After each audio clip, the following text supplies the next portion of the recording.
y evidentemente también tienes que dar las instrucciones, porque es que forma parte de la ley, ¿no? Aquellas instrucciones que tú des en interpretación técnica de ese pliego son las que el contratista tiene que seguir, ¿no? Y esas instrucciones las da el responsable del contrato, ¿no? ¿Qué puede pasar en la ejecución del contrato? Algunas decisiones pues, pueden desvirtuar cláusulas y condiciones en base a las cuales se adjudicó previamente el contrato, ¿no? Entonces, aquí ya empiezan a comprometerse principios como la igualdad de trato, si no verifica el cumplimiento de condiciones que determinaron la selección de un licitador frente a otro. Estamos hablando de plazo, mejoras, adscripción de medios personales o materiales, condiciones especiales de ejecución, todas esas se han tenido en cuenta en la adjudicación del contrato. Si no lo vas a vigilar, no lo pongas, pero si lo pones, tienes que vigilarlo, ¿no? También, al final, las modificaciones contractuales suponen un incremento siempre del precio inicial de las prestaciones, con lo cual también hay una afección a la propia economía del gasto. Ahora, ¿quién responde de la buena ejecución del contrato? El artículo 62 ya impone la obligación, ya estaba antes, ¿no? Estaba en las leyes anteriores, ya se hablaba del responsable del contrato. Ahora ya aparece como obligatorio y para administraciones como la nuestra, pues también, ¿no? En los contratos privados también hace falta, es indispensable el nombramiento del responsable, lo que le llama la ley el responsable del contrato. El órgano de contratación designa al responsable. Entonces, y también puede decidir las facultades del mismo relacionadas con la ejecución, la extinción y la incidencia que surjan durante la misma. Eso lo puede hacer a través de los pliegos. Ahora, ¿quién puede ser el responsable del contrato? Persona física o jurídica vinculada a la entidad contratante o ajena a él. Se puede externalizar, aunque hay funciones que no puede hacer un externo, ¿no? Ahí hay alguna función, digamos, que no tendría facultades para poder hacerla, ¿no? En los pliegos nuestros aparece, para resumir la representación de Masesa en la ejecución de los trabajos, por parte de esta se designará un técnico supervisor de la obra o director de la obra, que este supervisor será el responsable del contrato en los términos establecidos en la ley de contratos del sector público, y en las obras se le llama director facultativo expresamente, ¿no? Sus funciones: supervisar la correcta ejecución, adoptar las decisiones y dictar instrucciones necesarias para asegurar la correcta ejecución de la prestación pactada, ¿no?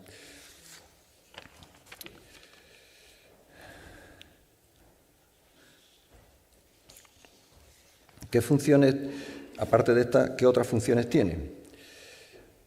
Cuando se formaliza el contrato, ya se ha comentado que el responsable del contrato o el director facultativo en las obras se queda solo, ya en este caso, frente al contratista.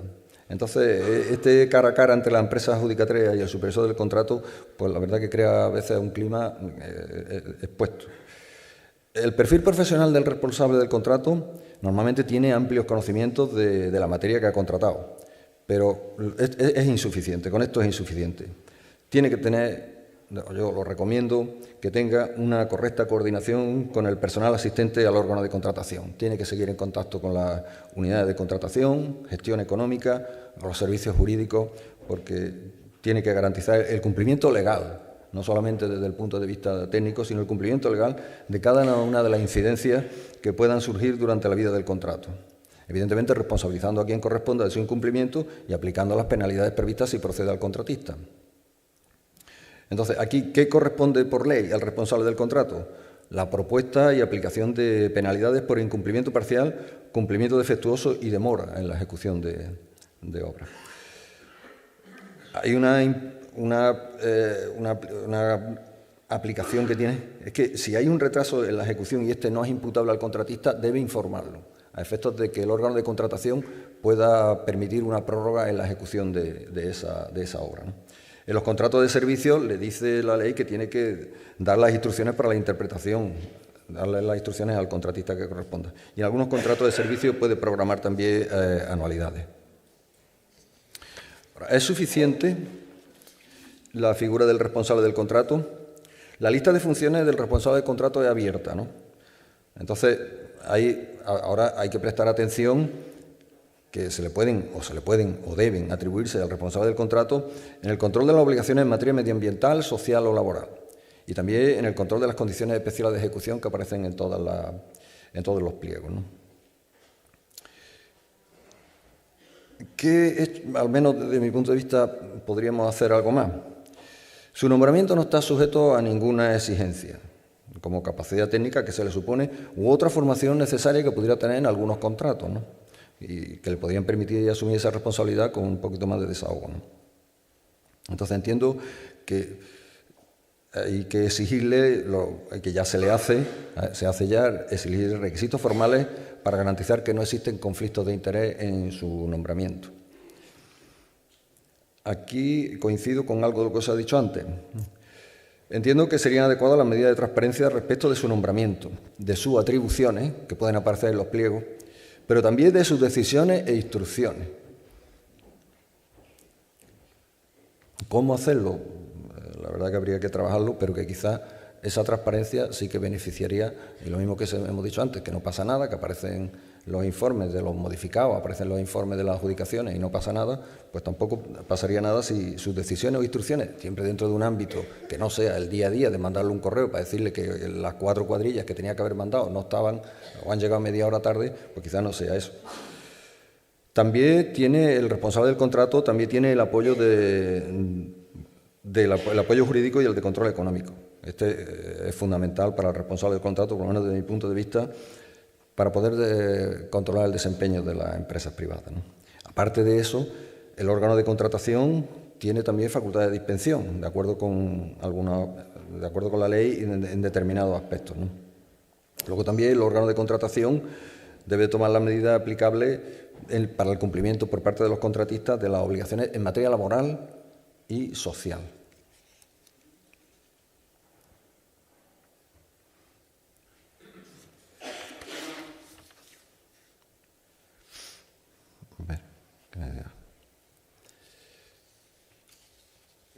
Una vez que hemos pasado el factor que yo he llamado legislación, voy a hablar del factor política. Lo llamo estabilizador o desestabilizador porque se pueden entender desde los dos puntos de vista. Está claro que los relevos al frente de los diferentes órganos, de los diferentes gobiernos, sean locales, regionales o nacionales, pues forman parte de la regla democrática y eso es una rendición de cuentas democrática, ¿no? Pero tienen algunas consecuencias, ¿no? Y esas afectan al menos a la ejecución del contrato o incluso al propio contrato. Puede venir un lanzamiento de nuevos programas, ¿no? O puede acarrear que otros se paren, ¿no? Esto tiene una incidencia especial directamente sobre los departamentos de contratación y los departamentos responsables de las ejecuciones de los contratos, ¿no? Luego también aparecen nuevas normas. Hay cambios legislativos o normativos, se pueden subir los salarios y los contratos se tienen que adaptar a esos cambios, con lo cual la incidencia para mí está bastante clara, ¿no? Luego también aparecen las situaciones puntuales de tensión. Ahora se le da demasiada importancia a quejas puntuales de los ciudadanos, digo las obras locales en las que al menos nosotros nos movemos, ¿no? Y esto con el uso de las redes sociales, ya se ha expandido esto exponencialmente, ¿no? Entonces, en las obras de redes, pues lo que también antes José Manuel ha comentado, hay temas que realmente desestabilizan la ejecución de un contrato, ¿no? Entonces, problemas de arbolado, de movilidad, de pavimento. O sea, sé que se llega a hacer un modificado porque se cambia el color de un pavimento. Corte de suministro. Estas quejas normalmente pues, se podrían canalizar por cauces ordinarios porque también hay cauces ordinarios rápidos, pero en otros casos se pide una urgencia inmediata. Eso se traduce en algún problema en la propia ejecución de determinados contratos, ¿no? Los propios rediseños de la organización también crean cierta confusión, ¿no? Entonces hay un tiempo ahí en el que se pueden producir situaciones de infrarrendimiento o también al contrario, ¿no? Y esto alcanza a la gestión de los contratos, ¿no? Factor recursos humanos. El predominio de la visión jurídica sobre la visión técnica, esto ya, yo creo que ya está claro. Los técnicos pensamos que estamos más cercanos al servicio, pero en cualquier caso tienes que tener una capacidad gerencial relativamente alta y salir fuera de los conocimientos técnicos y adquirir otro tipo de conocimientos, ¿no? Comentarios que hablamos algunas veces con los compañeros y dicen, pues hacen falta jurídicos que tengan una formación más generalista y técnicos que tengan formación jurídica. Y luego se prioriza la fiscalización del gasto y el control jurídico frente a la resolución de problemas. Son comentarios que se pueden, en un momento determinado, se pueden hacer y que afectan directamente a los recursos humanos, que son al final los que están preparando los contratos, licitándolos, adjudicándolos o llevando la ejecución. Esto tiene unos costes bastante altos, ¿no? Los costes de coordinación son trabajos muy intensivos por la complejidad de la materia. Entonces, los servicios son muy especializados. Aparecen continuamente novedades en las regulaciones, aparte de todas las que, digamos, que se tengan en cuenta o no se tengan o no. Y luego el reforzamiento de los controles internos, que también ya lo hemos comentado, ¿no? Los costes de la gestión. Hay un proceso constante de rendición de cuentas, ¿no? Se lleva una gran cantidad de tiempo la redacción de los pliegos, los contratos. Esto supone muchísimo intercambio entre los técnicos, los servicios de contratación y asesoría jurídica. Entonces, esto normalmente repercute en el tiempo que le puede dedicar a la ejecución o a la mejora en la ejecución de los contratos, ¿no? Los costes de seguimiento y de control, la situación de las plantillas afecta a la naturaleza y al alcance de ese control. Evidentemente, en unos momentos determinados puede que el volumen de obra sea muy alto y la plantilla permanece que es la misma. Entonces, ahí ese seguimiento y ese control se puede ver afectado. Se ponen en riesgo, yo lo llamo costes de innovación y mejora de la calidad. Las oportunidades de innovación y de mejora son incompatibles con la necesidad de sacar adelante el trabajo diario. No te queda tiempo para pensar en innovar.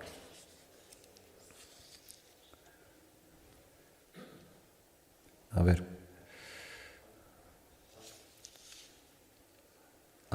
Bueno, pues entonces voy a pasar entonces a qué incidencias son las, digamos, que más trascienden en la propia ejecución del contrato. Los modificados. En los modificados, ya sabemos que una vez que está formalizado el contrato, la finalidad básica es cumplir con lo pactado, pero sucede, como ya se ha comentado aquí antes, que puede aparecer avances tecnológicos o aprendizaje de otras experiencias y estas se tienen que posponer hasta la firma del siguiente contrato porque no se aprueban. Entonces, si hay algo nuevo que puede hacer, no puede ser. Entonces, ¿tenemos que darnos a todos nuestros propios errores o imprevisiones? Pues yo creo que no. Y también es verdad que no a coste cero, ¿no? Lo que pasa es que el problema surge cuando se utiliza el modificado de forma injusta para compensar bajas o corregir errores padecidos en proyectos y en pliegos. Entonces, en el devenir, en los contratos de cierta complejidad y larga duración, hay múltiples incidencias. Entonces, el hecho de que poder solucionar de forma legítima los problemas surgidos, la nueva ley lo permite y lo favorece. Hay expedientes en los cuales siempre hay un componente de estimación. En concreto, por ejemplo, la reparación de averías, estimar el número de averías que puede haber en los próximos 3 años, una aproximación. Entonces, esos comportamientos pues, se desconocen, con lo cual tiene una pequeña herramienta ahí en los modificados para poder salir adelante, ¿no? El resto de incidencias que puedan aparecer aquí, los daños se está corrigiendo con la presencia en los pliegos de peticiones al contratista de los seguros de responsabilidad civil, con lo cual esos problemas que siempre aparecen en los contratos, sobre todo de obra, se están solucionando, ¿no? Las penalizaciones. Las penalizaciones, es verdad que ¿qué son? ¿Sanciones? ¿Son mecanismos motivadores o es una fuerza disuasoria? Normalmente tienen la intención de reconducir el desempeño de la empresa privada, ¿no? Una vez que se ha producido un incumplimiento o un cumplimiento defectuoso, ¿no? También puede ser o se puede entender a veces como un medio de presión, pero no deberíamos de utilizarlo en ese sentido, ¿no? La subcontratación. En los contratos con un gran componente de mano de obra, estamos viendo que aparece la subcontratación. En mi experiencia, esa subcontratación pues, tiene algún problema, y es que hay una gran rotación de personal. Entonces, aunque ahora está permitida, con unos límites, te puedes reservar determinadas materias que no puedes subcontratar. En los contratos con mucha mano de obra, es quizás mejor la visión antigua de la administración de que el contratista principal fuera el responsable. Para la extinción de los contratos no debemos de llegar nunca, porque la resolución del contrato es la última solución y no va en favor del interés público. Entonces, las conclusiones. Pues, entonces ya que no, ya no hay tiempo para conclusiones, ¿no?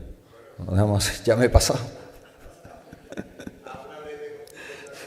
Bueno, la breve conclusión de la conclusión es que entiendo que el responsable en la ejecución, el responsable del contrato, digamos, es el que lleva el contrato. Pero desde mi punto de vista necesita a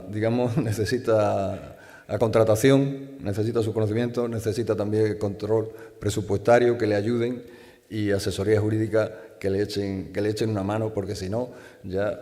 Ahora, sus relaciones con el contratista, pues lo que requiere muchas veces no competencia técnica, sino son habilidades muchas veces, habilidades personales, porque no siempre te llevas bien con el contratista y algunas veces no llevarte bien con el responsable del servicio, pues hace que las cosas pues vayan de una forma o de otra, porque evidentemente no te vas a poner de acuerdo porque sea más o menos simpático. Pero bueno, esa posibilidad y después, sobre todo, el tema de la formación de los gestores. Eso, además, la Comunidad Económica Europea ya está pidiendo la profesionalización de los gestores públicos. Entonces, creo que en eso es lo que se debería de avanzar. Y nada, y disculpa. Venga, gracias.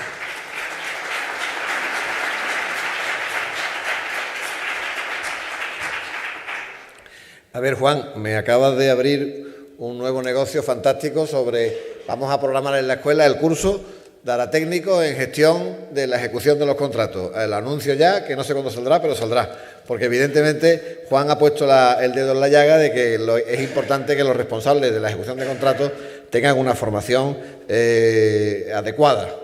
Importante. Me he quedado con una frase que has dicho, que el control no se puede basar en las incidencias.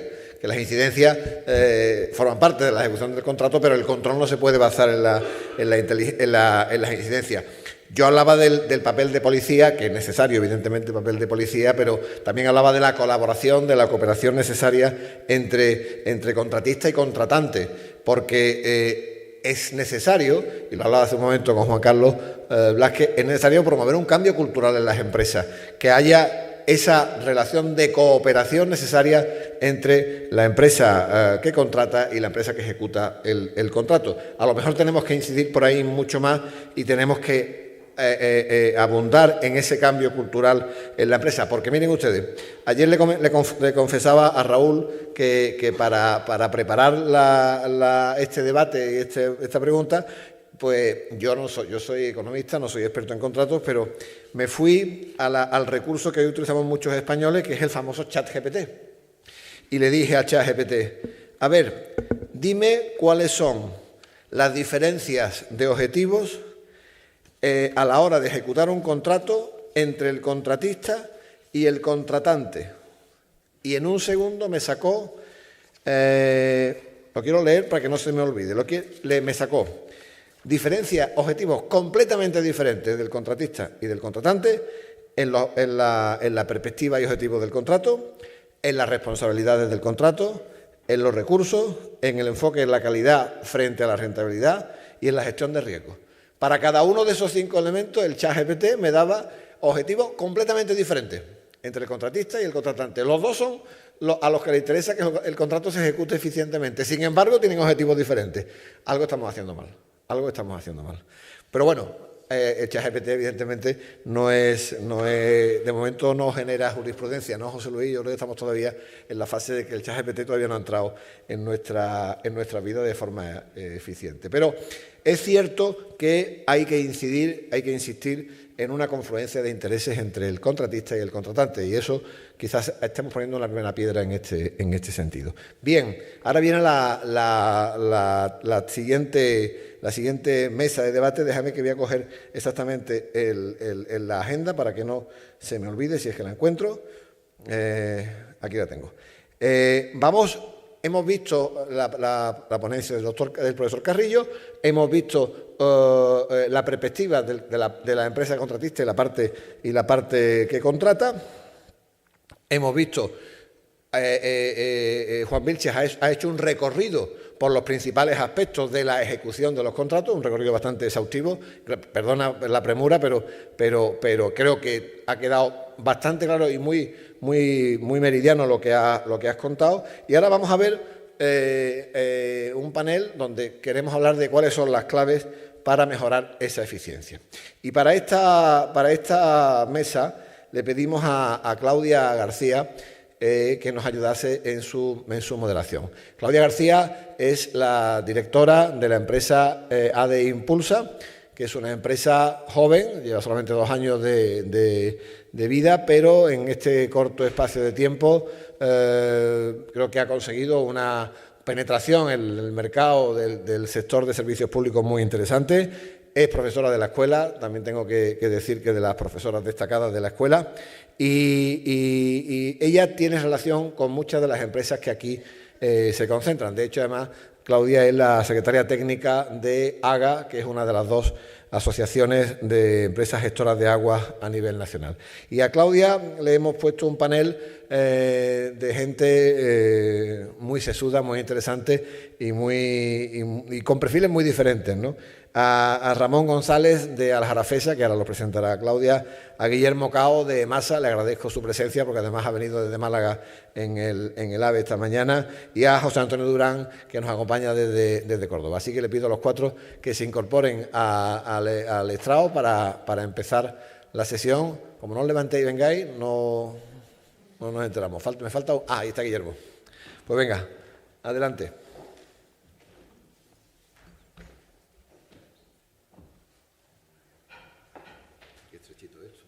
Bueno, yo me he puesto el micrófono sola, no sé si se escucha.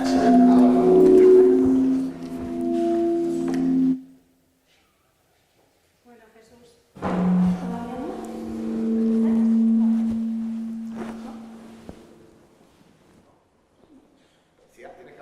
Sí, no, es que me están haciendo cositas desde el fondo, como vaya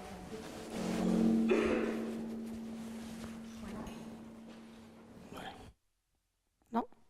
Ahora sí, ahora sí. Bueno, Jesús, muchas gracias. Buenos días a todos. Y bueno, bienvenidos a esta mesa de debate sobre este tema tan interesante que llevamos tratando a lo largo de toda la mañana. Estamos hablando de la ejecución de los contratos y bueno, vamos a hablar un poco sobre las claves para esta correcta ejecución de los mismos.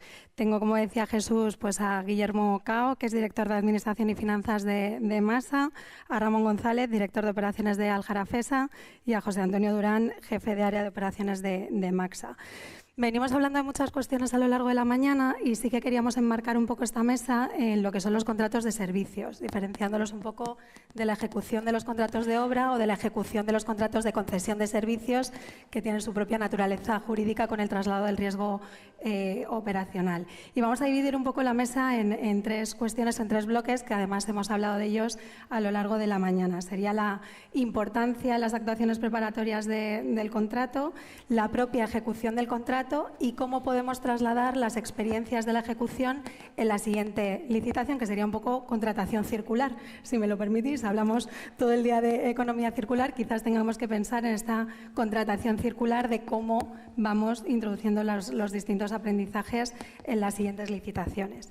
Entonces, bueno, como decíamos, vamos a hablar un poco de las actuaciones preparatorias del contrato y lo decía el profesor Carrillo, la importancia de la planificación. Guillermo, ¿cómo vives tú desde Masa esta importancia, la planificación? ¿Cómo puede afectar a la ejecución de los contratos? Vamos a ver, ¿me escucháis? Sí. Vamos a ver, la planificación, para mí, la verdad, lo es todo. Es decir, la eficiencia de los contratos y sobre todo en contratos de índole de servicios que a veces son más difíciles de definir cuál es el objeto, cuál es el fin, lo que estamos buscando con ese servicio y las características del mismo, pues planificarlo para mí es todo. ¿Qué significa planificar? Aquí se ha dicho que planificar no es programar, planificar lo primero que tienes que ver es cuáles son tus necesidades, cuáles son las necesidades del servicio y cuáles de ellas pretendes cubrir con el contrato. Por tanto, definir primero muy bien lo que necesitas es básico, es una de las principales partes de la planificación, la primera, y Y para eso, para definir tus necesidades, pues aquí se ha hablado muy bien, me gustó mucho el cuadro que presentó nuestro compañero de Masesa, que estaba distribuido ahí en 3 grandes, digamos, áreas que confluían. Claro, las necesidades no son solo las tuyas, tienes que ver también las necesidades del contratista, porque, oiga, al final somos socios, es el colaborador el que tiene que trabajar conmigo en la misma línea. Y también las de la sociedad o los de los actores externos. Por tanto, definir nuestras necesidades no es solo decir quiero que me instalen contadores de 15 milímetros con racores de no sé qué y tal. Las necesidades son más amplias. Por tanto, una buena definición, y yo creo que la eficiencia de los contratos, y diría más que no es... Yo creo que nos quedamos cortos con hablar de la eficiencia de los contratos. Habría que hablar de la eficiencia de los servicios. Porque con un servicio, mejor ahora parece. Porque, bueno, voy a decir una barbaridad, pero un contrato ineficiente podría hacer muy eficiente un servicio que no lo fuera. Es una cosa de perogrullo, pero podía serlo. Entonces, deberíamos hablar de la eficiencia de los servicios y para eso hay que definir muy bien lo que queremos. Se ha hablado aquí por todos, porque la verdad que aquí ya se ha volcado todo lo que hay que decir y afortunadamente, pues, porque vamos al final y ya podemos trabajar sobre lo trabajado, pero hay que decir que a la hora de definir los servicios hay muchos actores. Muchos actores, para empezar, en las empresas, en nuestras empresas o los poderes adjudicadores. Estos actores a veces aquí se han dividido como en 2 equipos, en 2 o en 3 equipos. Oye, están los jurídicos, están los de contratación y los técnicos. Bueno, lo principal para mí es que no haya 2 equipos, ni haya 3 equipos. Es decir, oiga, somos un equipo. Y los de contratación, lo decía Juan, y yo, como llevo el área de contratación también en la compañía, pero he llevado áreas técnicas, creo que es un error decir, oye, ¿han ganado siempre los jurídicos? No. Ha ganado la empresa si se ha trabajado en equipo, bien. Porque si los jurídicos han dicho que no, es porque han entendido bien la problemática y han podido y no han podido encontrar otra solución. Nosotros tenemos una ventaja para planificar, porque esto pasa siempre yo lo he escuchado muchas veces. No, es que no tenemos tiempo. Oiga, los romanos ya prestaban el servicio que nosotros, o no conocemos el servicio, no sabemos muy bien qué es lo que hay que hacer o no sabemos definirlo bien. Los romanos ya prestaban este servicio. Es decir, ¿qué sucede? Tenemos un marco regulatorio que nos pone límites, pero es que somos humanos inteligentes y somos capaces de adaptarnos a esos marcos. Oiga, ¿que no se puede hacer no sé qué por la ley de contratos? Pues no se puede. Pues tendremos que ser inteligentes y adelantarnos, planificar mejor, planificar juntos, no en contra los jurídicos de los técnicos ni los técnicos de los jurídicos. Somos un equipo y tenemos que ser capaces de trabajar mejor, de ser mejores, porque al final definir bien el alcance del servicio, definir bien las líneas, es decir, ¿qué pretendo con el contrato? ¿Qué quiero alcanzar? ¿Qué quiero que la contrata haga? Porque la contrata a veces la dejamos atrapada. Les ponemos unas condiciones en los pliegos de condiciones que a veces ni sabemos nosotros para qué los pedimos. Muchas veces porque se lo hemos copiado a la empresa de enfrente, al pliego. Oiga, esto tenía sentido allí, pero no aquí. Entonces, tenemos que lograr poner condiciones que sean razonables, ponerlos en los pies de los zapatos del contratista. Es decir, oiga, ¿y esto para qué lo queremos? ¿Por qué? Porque cada cosa que vamos poniendo añade costes, añade dificultad y añade riesgo e incertidumbre y al final añade seguramente ineficiencia al contrato. Tenemos que tener pliegos de condiciones probablemente no más largos, lo mismo hasta más cortos, pero más claros, más precisos. Y el trabajo previo en la planificación de los contratos, tanto en el tiempo, porque el tiempo también es importante, se ha dicho aquí también, creo que en la primera conferencia, que tenemos pluralidad, multitud de contratos que se tienen que renovar más allá del plazo legalmente previsto, porque ¿Pero y por qué? Si suministramos agua todos los días, todos los años, todos los días del año y todos los años. Es decir, esto hay que preverlo. Nosotros, y cuando digo nosotros, he usado mal la palabra nosotros, los técnicos, porque también hay técnicos jurídicos, técnicos económicos, que están en el área de contratación o que son los que gestionan digamos, el proceso de hacer la contratación, tenemos que ponernos y colaborar más con los técnicos que están definiendo las necesidades del contrato y las necesidades del servicio. Y al revés. Y creo que es una de las claves. Trabajar juntos, trabajar mejor. Y el marco regulatorio, pues oye, hay empresas que ganan dinero en todos los marcos regulatorios. Aquí, en la segunda intervención, hemos tenido una empresa privada que trabaja en todo el mundo.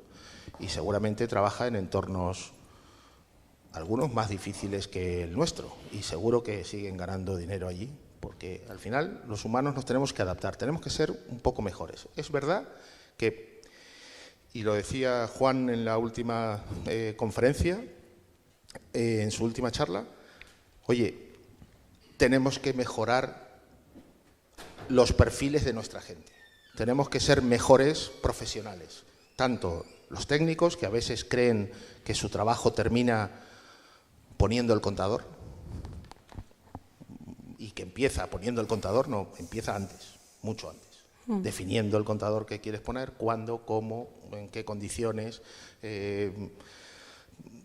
todo. Sí, es un poco la planificación más allá del cronograma, ¿no?, que decía el profesor Carrillo. Correcto, pero para mí planificar empieza por definir bien, es decir, la eficiencia parte de la planificación, y para planificar empieza por definir bien el servicio que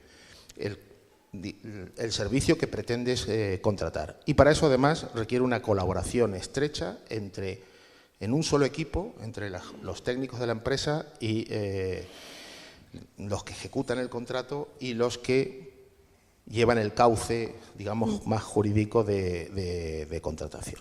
De hecho, fíjate si somos un buen equipo, que hoy estamos aquí 4 personas de masa, algunos del área de contratación y algunos del área de ejecución, ¿vale? Y demostráis que estáis todos unidos, ¿verdad?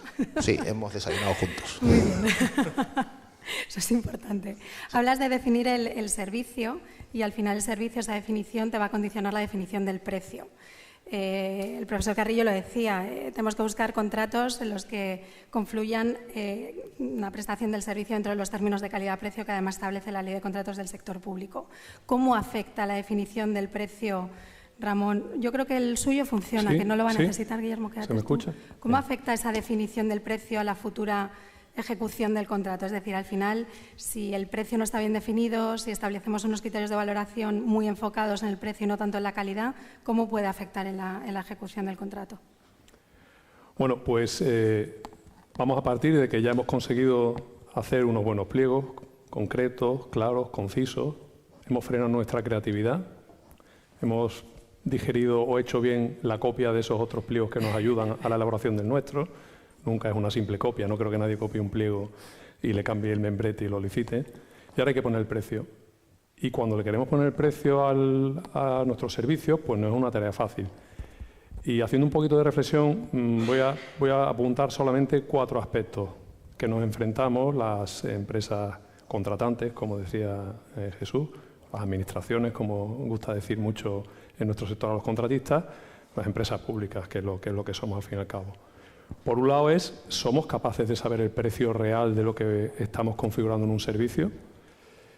Pues esto no siempre es fácil. Si el servicio es simple o es sencillo, pues es fácil a lo mejor configurar un precio.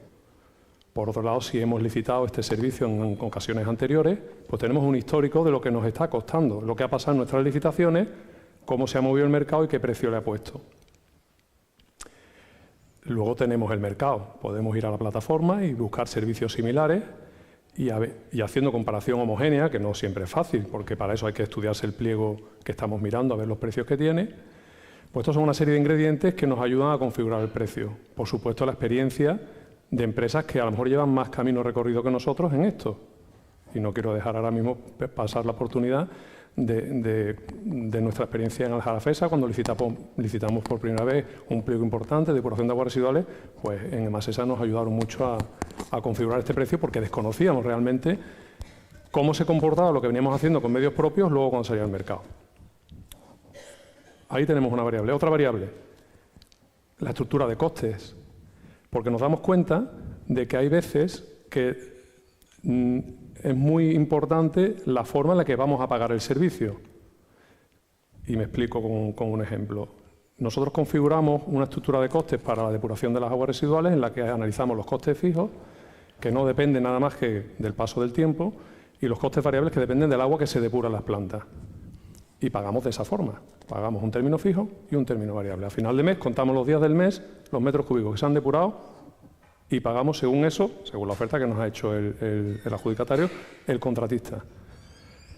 Esto nos da garantía de que los costes se están satisfaciendo. El contratista no puede tener tensiones porque el capítulo de personal no se le esté retribuyendo porque se le está retribuyendo, o por lo menos con el riesgo que él asumió en su día. Pero nos pone la complicación del lado de la empresa contratante, porque ahora nosotros tenemos que hacer cumplir todas las prescripciones del pliego y solamente tenemos elementos de penalización, bonificación, deducciones para forzar a un contratista que no lo estuviese cumpliendo o a reconducirlo simplemente pues llamándole la atención o simplemente pues recordándole cumpliendo el pliego, pero nos obliga a nosotros a prepararnos para un contrato de este tipo, como el que decía, que es complejo. Tenemos que ser capaces de ver cómo se están pintando las instalaciones, cómo se está cortando el césped, cómo se está haciendo el mantenimiento de los equipos electromecánicos, la alta tensión, los mantenimientos reglamentarios, en fin, una infinidad de tareas que luego hay que ser capaces de supervisarlas y hacerlas cumplir. Y en el otro extremo me voy a un contrato de reparación de averías en las redes. ¿Cómo los configuramos nosotros? Como una obra. Yo voy a pagar pues la unidad de reparación de una tubería de fibrocemento de menos de 300 milímetros de diámetro, en un tramo de no más de 3 metros de longitud, incluyendo la parte proporcional de excavación, intibamiento, achique de agua, en fin, valla, policía, etcétera, y reposición. Pero sin embargo en el pliego estoy exigiendo unos medios mínimos y estoy exigiendo una plantilla a lo mejor, pues de no sé, de 8 operarios, de 3 máquinas, de una retroexcavadora, yo qué sé, un montón de cosas. Y se produce la situación donde ahora sí que es fácil. Si la reparación está bien hecha, pues yo la pago, ya está. Pero ¿qué pasa si en un mes ha habido menos reparaciones de las que habíamos estimado? Porque es un servicio que es eminentemente correctivo y que, bueno, hacemos suposiciones. Puede haber meses donde yo no esté pagándole al contratista lo suficiente, o me está certificando lo suficiente para cubrir sus costes. Eso genera tensiones en el contratista, que la resolverá como pueda. Pero tiene que hacer esa previsión al inicio del contrato de que eso puede pasar. Unos contratistas lo harán mejor, otros peor, eso no genera tensiones. Con lo cual ese es el segundo factor. Cómo establecemos la estructura de costes y cómo la pagamos. Un tercer factor importante en estos últimos tiempos, la variación de precios. Hemos pasado una época muy larga donde en todos los contratos de servicios tienen una revisión de precios conforme al IPC. El IPC subía poco, no genera muchos problemas. Luego desapareció, me imagino que por la ley de desindexación de la economía y tal. Bueno, ahí me meto en terreno en jardín que no es el mío, pero bueno, desaparecieron las cláusulas de revisiones de precios de los contratos de servicio, tampoco hubo ningún problema, pero hace 2 años, hace 3 años, empezaron a subir los precios de la energía, de las materias primas, etcétera, de los combustibles de una manera desorbitada que nos obliga a un ejercicio de responsabilidad que es lo que hemos estado viendo esta última fecha. Por lo tanto, la variación de precios ahora hoy, a los contratos que vayamos a licitar hoy, los servicios, tenemos que incluirla. Parece ser que la ley de contrato ya recoge una posibilidad de revisar precios, ahí la estamos estudiando, pero es fundamental que un contratista no tenga que asumir una desviación de precios por encima de lo que es el riesgo de ventura tradicional. Y luego está el precio base de licitación. Ya es otro idioma, porque una vez que tenemos configurado el precio, ya nos hemos puesto todos de acuerdo, ahora hay que sacar un precio para licitar. Y en ese precio para licitar, pues aparece el servicio económico financiero de nuestras propias empresas, dice, cuidado, que esto va a un presupuesto, que esto va a un expediente de tarifa y que esto va al final a una tarifa para el usuario. Luego también está lo que respiramos del sector, del ambiente del mercado, los ambientes de nuestro sector, que no podemos sacar un servicio a un precio rabioso porque la baja va a seguir existiendo. Me cuesta creer que haya un licitador, una licitación en donde las bajas varíen entre el 0,5 y el 5%. Las bajas siempre están entre el 5 y el 25. Entonces, hay alguien que es capaz, si es adjudicatario, de hacértelo por el 25 y hay alguien que es capaz de hacértelo por el 5. Entonces, es otro factor también que influye a la hora de decir qué precio de licitación sacamos. A todo eso nos enfrentamos, ¿no? Muy bien, Ramón. Hablabas un poco también de esta, no es una costumbre ni una práctica, de copiar los pliegos de la empresa al lado. En ese sentido, quizás sí que el sector requiere cierta innovación, ¿no? E ir pensando en cómo los contratos de servicios pueden configurarse de una manera diferente. En ese sentido, se pueden establecer indicadores, KPIs, un sistema de bonificación o penalización en función de la mejora de estos indicadores. Además, yo creo que en el sector del agua urbana hay indicadores que se pueden medir fácilmente, como pueda ser el rendimiento, el agua no registrada. En ese sentido, José Antonio, ¿estáis haciendo alguna innovación en los pliegos? ¿Estáis incluyendo estos KPIs o pensáis hacerlo en un futuro con este sistema de bonus-malus que pueda incentivar la buena ejecución de los contratos?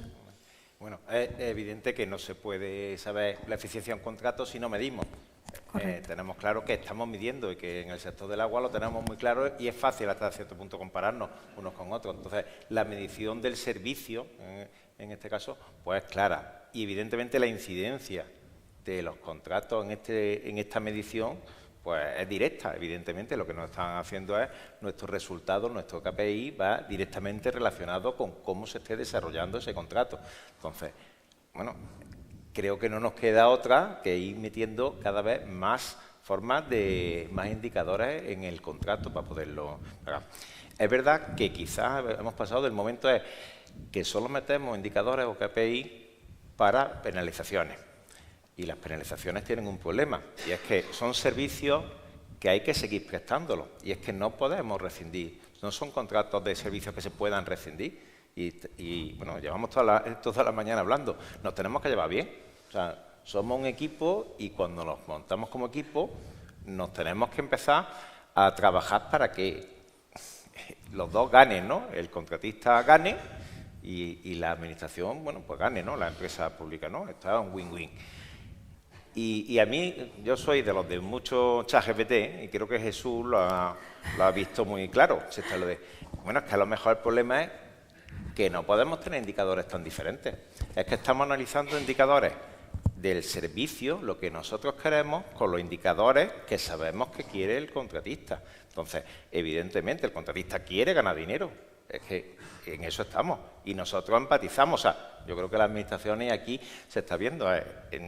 Tenemos claro que tenemos que dejar que el contratista haga su función y es que gane dinero. Pero el contratista también entiende que nosotros estamos prestando un servicio y que tenemos que tener el mejor servicio posible y que esa es su mayor garantía. Bueno, pues a lo mejor tenemos que dar un salto en los indicadores para unos indicadores conjuntos, ¿no? O sea, gestor de contrato, a lo mejor deberíamos estar buscando qué indicadores tenemos y efectivamente ir a cómo podemos beneficiar cuando las cosas se hacen bien más que perjudicar cuando se hacen mal. Pero ahora mismo es complicado. O sea, y nosotros prácticamente los indicadores en Emaxa, ahora mismo, que también hemos venido un equipo multidisciplinar, porque entendemos que es así, igual que Málaga, y estas sesiones son importantes, ¿no? Para verlo, porque, claro, no podemos estarnos centrando solo en los indicadores de cómo se ha contratado, o sea, cómo se ha hecho. Es que al final, como técnico, le estamos pidiendo es que te centres, o sea, a una persona que en la ejecución del contrato, en que se esté prestando bien el servicio. Y si no le estamos dando armas ninguna y no estamos dejando al contratista, no estamos dejando al contrato ninguna posibilidad, pues ¿qué es lo que hacemos? Luego hay una de los indicadores, pero sí, al final por comparación, porque estamos acostumbrados a compararnos, no solo a copiar pliegos, que también, pero a compararnos para ver qué es lo que está haciendo el vecino, para ver cómo podemos mejorar, porque al final lo único que queremos todos es mejorar, y de un pliego para otro, de servicios que además vamos a estar continuamente sacando, sí que nos podemos comparar perfectamente cuál es el resultado que tenía con el contrato anterior y con una nueva adjudicación tengo una nueva oportunidad, no un nuevo problema, sino una nueva oportunidad de tener un nuevo contratista y de poder ver cómo he mejorado.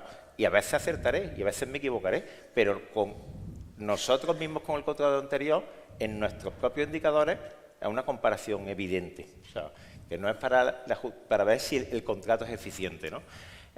Y luego, el profesor Carrillo, cuando ha puesto y ha hecho una alusión a Córdoba, y de que en Córdoba parece que estaba peor el tema de los contratos, esto nos llena de orgullo y satisfacción decir que eso no es Emaxa, eso no es el agua. Y entonces, claro, reflexionando un poco, claro, porque creo que en el agua, en el sector del agua, hacemos las cosas bastante mejor que en el resto de los servicios públicos. O sea, lo de que el problema lo estamos viendo, ¿no? Entonces, nuestros datos, gracias a Dios, son bastante mejores que los que ha dado el profesor Carrillo. Por tanto, si Córdoba es peor que la media, nosotros somos extremadamente buenos. Es una forma de medirlo. Muy bien. Oye, por cierto, si seguís copiando pliegos voy a tener que cerrar la empresa, o sea que, no sé, por favor, un poco de solidaridad. Bueno, entramos un poco ya en la parte más de ejecución, ¿no? Hablábamos de ese control de los contratos, establecer indicadores, poder medirlos, midiéndolos, tomar decisiones, pero ¿realmente tenéis medios para poder ejercer ese control efectivo sobre la ejecución de los contratos? Guillermo. Vamos a ver. Esta es una buena pregunta, me alegro que me la hagas, porque tenemos un problema. Yo soy experto en otras cosas en el sector y sobre todo en temas de financiación. Es decir, tenemos un sector muy pobre y perdonad que lo diga, pero por tanto, normalmente, aunque seamos empresas algunas más grandes y otras más pequeñas, pero casi todas vamos justas para lo que tenemos que hacer, y de personal y de medios en general también, motivado probablemente porque tenemos unas tarifas en general muy bajas, y esto es una realidad. Por tanto, todo lo que sea trabajar en función de tener una tarifa que nos permita tener más medios, mejor.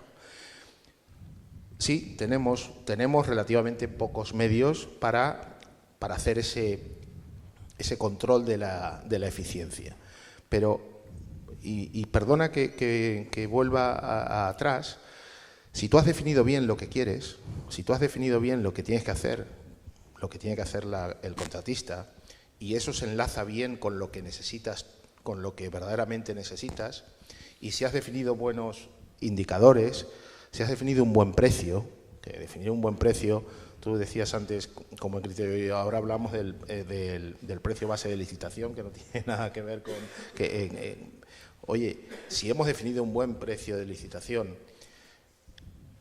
si hemos controlado bien, si hemos elegido bien al contratista, y elegir bien, eso es otra de las partes del pliego de condiciones muy relevante, definir bien qué vamos a valorar. Es decir, si no se define bien lo que se valora, pues te puedes encontrar con contratistas que no son idóneos para hacer el trabajo que te has encomendado, que serán idóneos para otras cosas, pero lo mismo no para ese. Entonces, si has definido todo eso, luego el control es más fácil. Pero es verdad que tenemos en general las compañías pocos medios, porque tenemos, bueno, todas las compañías tenemos gente y profesionales más o menos o bastante especializados para control de prevención de riesgos laborales, ese tipo de cosas.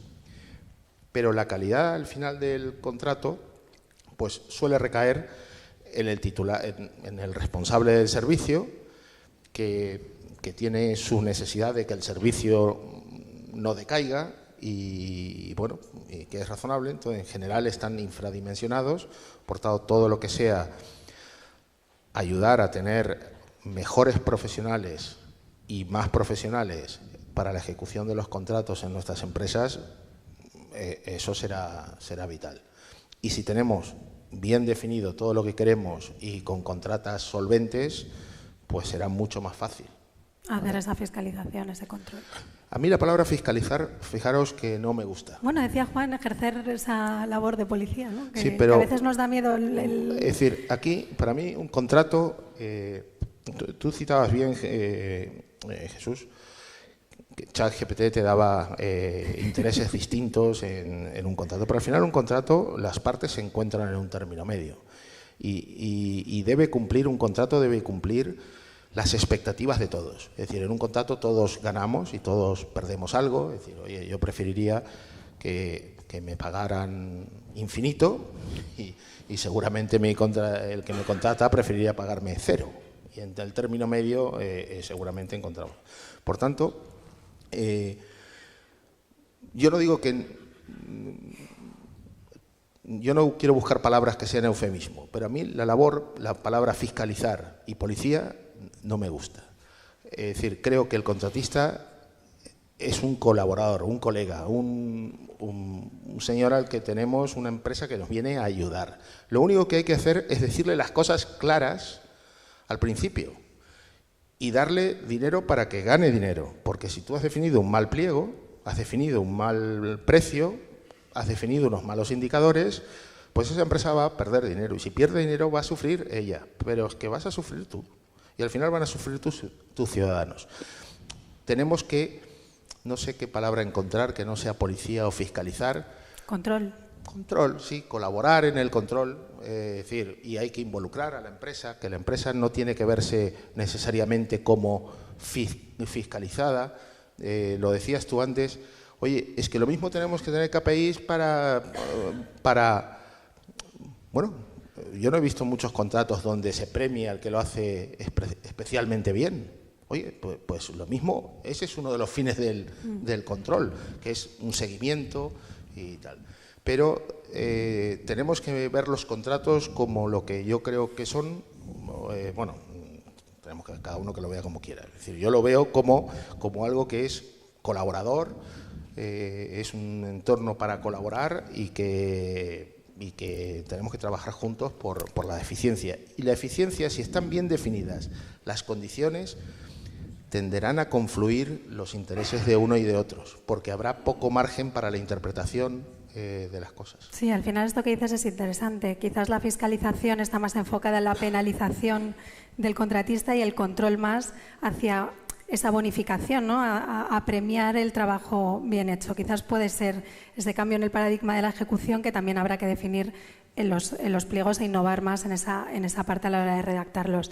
Ramón, tú comentabas antes, bueno, hace relativamente poco nos enfrentamos, además estaba Pedro en aquella mesa redonda que hicimos en Garrigues, a este incremento desmesurado de los costes de la energía eléctrica derivada de la crisis de Ucrania, y no había un marco regulatorio para poder regular o revisar los contratos de servicios. ¿Cómo afrontasteis esa situación? Al final es un tema que conocemos todos, forma parte de la ejecución del contrato. ¿Cómo pudisteis solventar esa situación y qué experiencia aplicáis ahora derivado de esa situación? Bueno, en particular, la energía eléctrica no nos ha generado un problema en Aljarafesa, porque ya al principio decidimos que todos los suministros de energía eléctrica los sigue asumiendo Aljarafesa. Nos ha generado una tensión en nuestras cuentas. Y en los contratos precisamente lo que tenemos son sistemas de bonificación o deducción en función del consumo de energía eléctrica que el explotador hace de nuestras instalaciones. Entonces, bueno, pues eso no fue un problema, pero sí lo fueron otras cosas, como puede ser los carburantes, el precio de los productos químicos, la gestión de los lodos, etcétera, etcétera. Y a mí me gustaría antes de esto hacer una reflexión que, bueno, se ha apuntado con anterioridad. Para mí o para nosotros en Aljarafesa, porque es la experiencia que al final vamos recabando, la clave de que un contrato funcione bien está en la confianza entre el contratista y la empresa contratante. Es decir, la oportunidad que nos da cada contrato de que una empresa contratista sea buena y que una empresa contratante sea buena. Las empresas no son buenas o malas per se, pero los contratos nos dan la oportunidad de ser buenos o no serlo tanto. ¿Esto qué significa? Pues esto significa, y me meto otra vez en el jardín que no me corresponde, pero bueno, permitidmelo, pues el contratista tiene que estar dispuesto a perder dinero. Lo simplifico, ¿no? A lo mejor también hay otras cosas. Tiene que ganar dinero, pero a lo mejor hay situaciones en un contrato en las que no le queda otra que perder dinero. ¿Y esto cómo se traduce a las empresas contratantes? Pues que no podemos nunca olvidarnos de que nosotros somos los responsables finales del servicio que hemos contratado, que tiene una finalidad. Si es la depuración de las aguas residuales, bueno, cumplamos con la autorización de vertido. Y si es la reparación de averías en la red de abastecimiento, bueno, pues garantizar un suministro continuado a nuestros ciudadanos que se van a quejar si tardamos 3 días en reparar una avería o si hay un reguero de agua por la calle durante 4 o 5 horas seguidas. Entonces, claro, no podemos cerrar, darnos media vuelta y decir, bueno, este problema no es nuestro, aquí está el pliego, cúmplelo y punto. Y no hacen ni interpretaciones. Evidentemente el pliego se va a cumplir siempre. Es nuestra herramienta, es la ley del contrato, no lo vamos a saltar. Pero, hombre, el pliego tiene, en muchos aspectos, se puede interpretar de una manera o de otra. Una manera más, pues, más dura, si se quiere, y de una manera un poco menos dura. Pasa quizá un poco como la ley de contratos, ¿no? En algunos aspectos, pues, cabe la dualidad o la esquizofrenia, ¿no? de tal, bueno, no tan exagerado, ¿no? Y a esto nos enfrentamos cuando la subida desorbitada de precios está, ¿no? ¿Y qué hicimos en el sector? Pues hicimos dos cosas. Empezamos a reunirnos muchísimo, a tener muchos webinars y a todos manifestar el problema que teníamos. Estamos todos de acuerdo, los contratistas, las empresas públicas, las administraciones autonómicas, pero no había soluciones. Y miramos todo al Congreso de los Diputados y los leones nos miraron a nosotros y dicen, aquí no llaméis, porque el problema aquí son las obras y el mantenimiento de los edificios públicos. Bueno, nosotros no podemos encogernos de hombros, es que el problema no es del contratista. Si la energía vale 6 veces lo que valía cuando tú ofertaste, yo no puedo mirar para otro lado.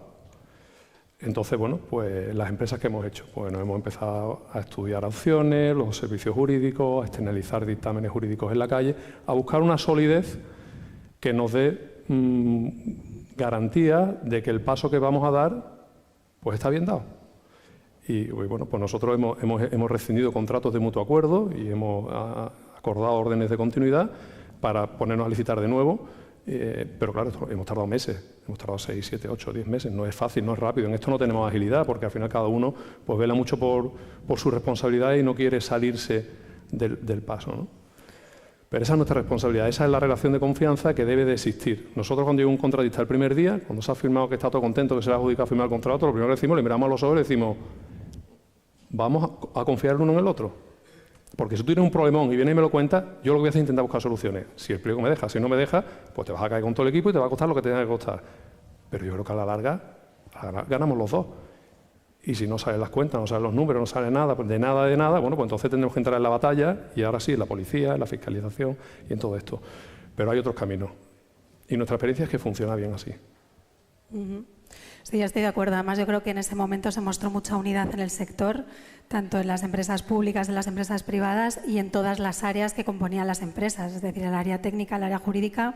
Yo creo que fue un ejemplo de resolver una situación, además ligada estrechamente a la ejecución de los contratos.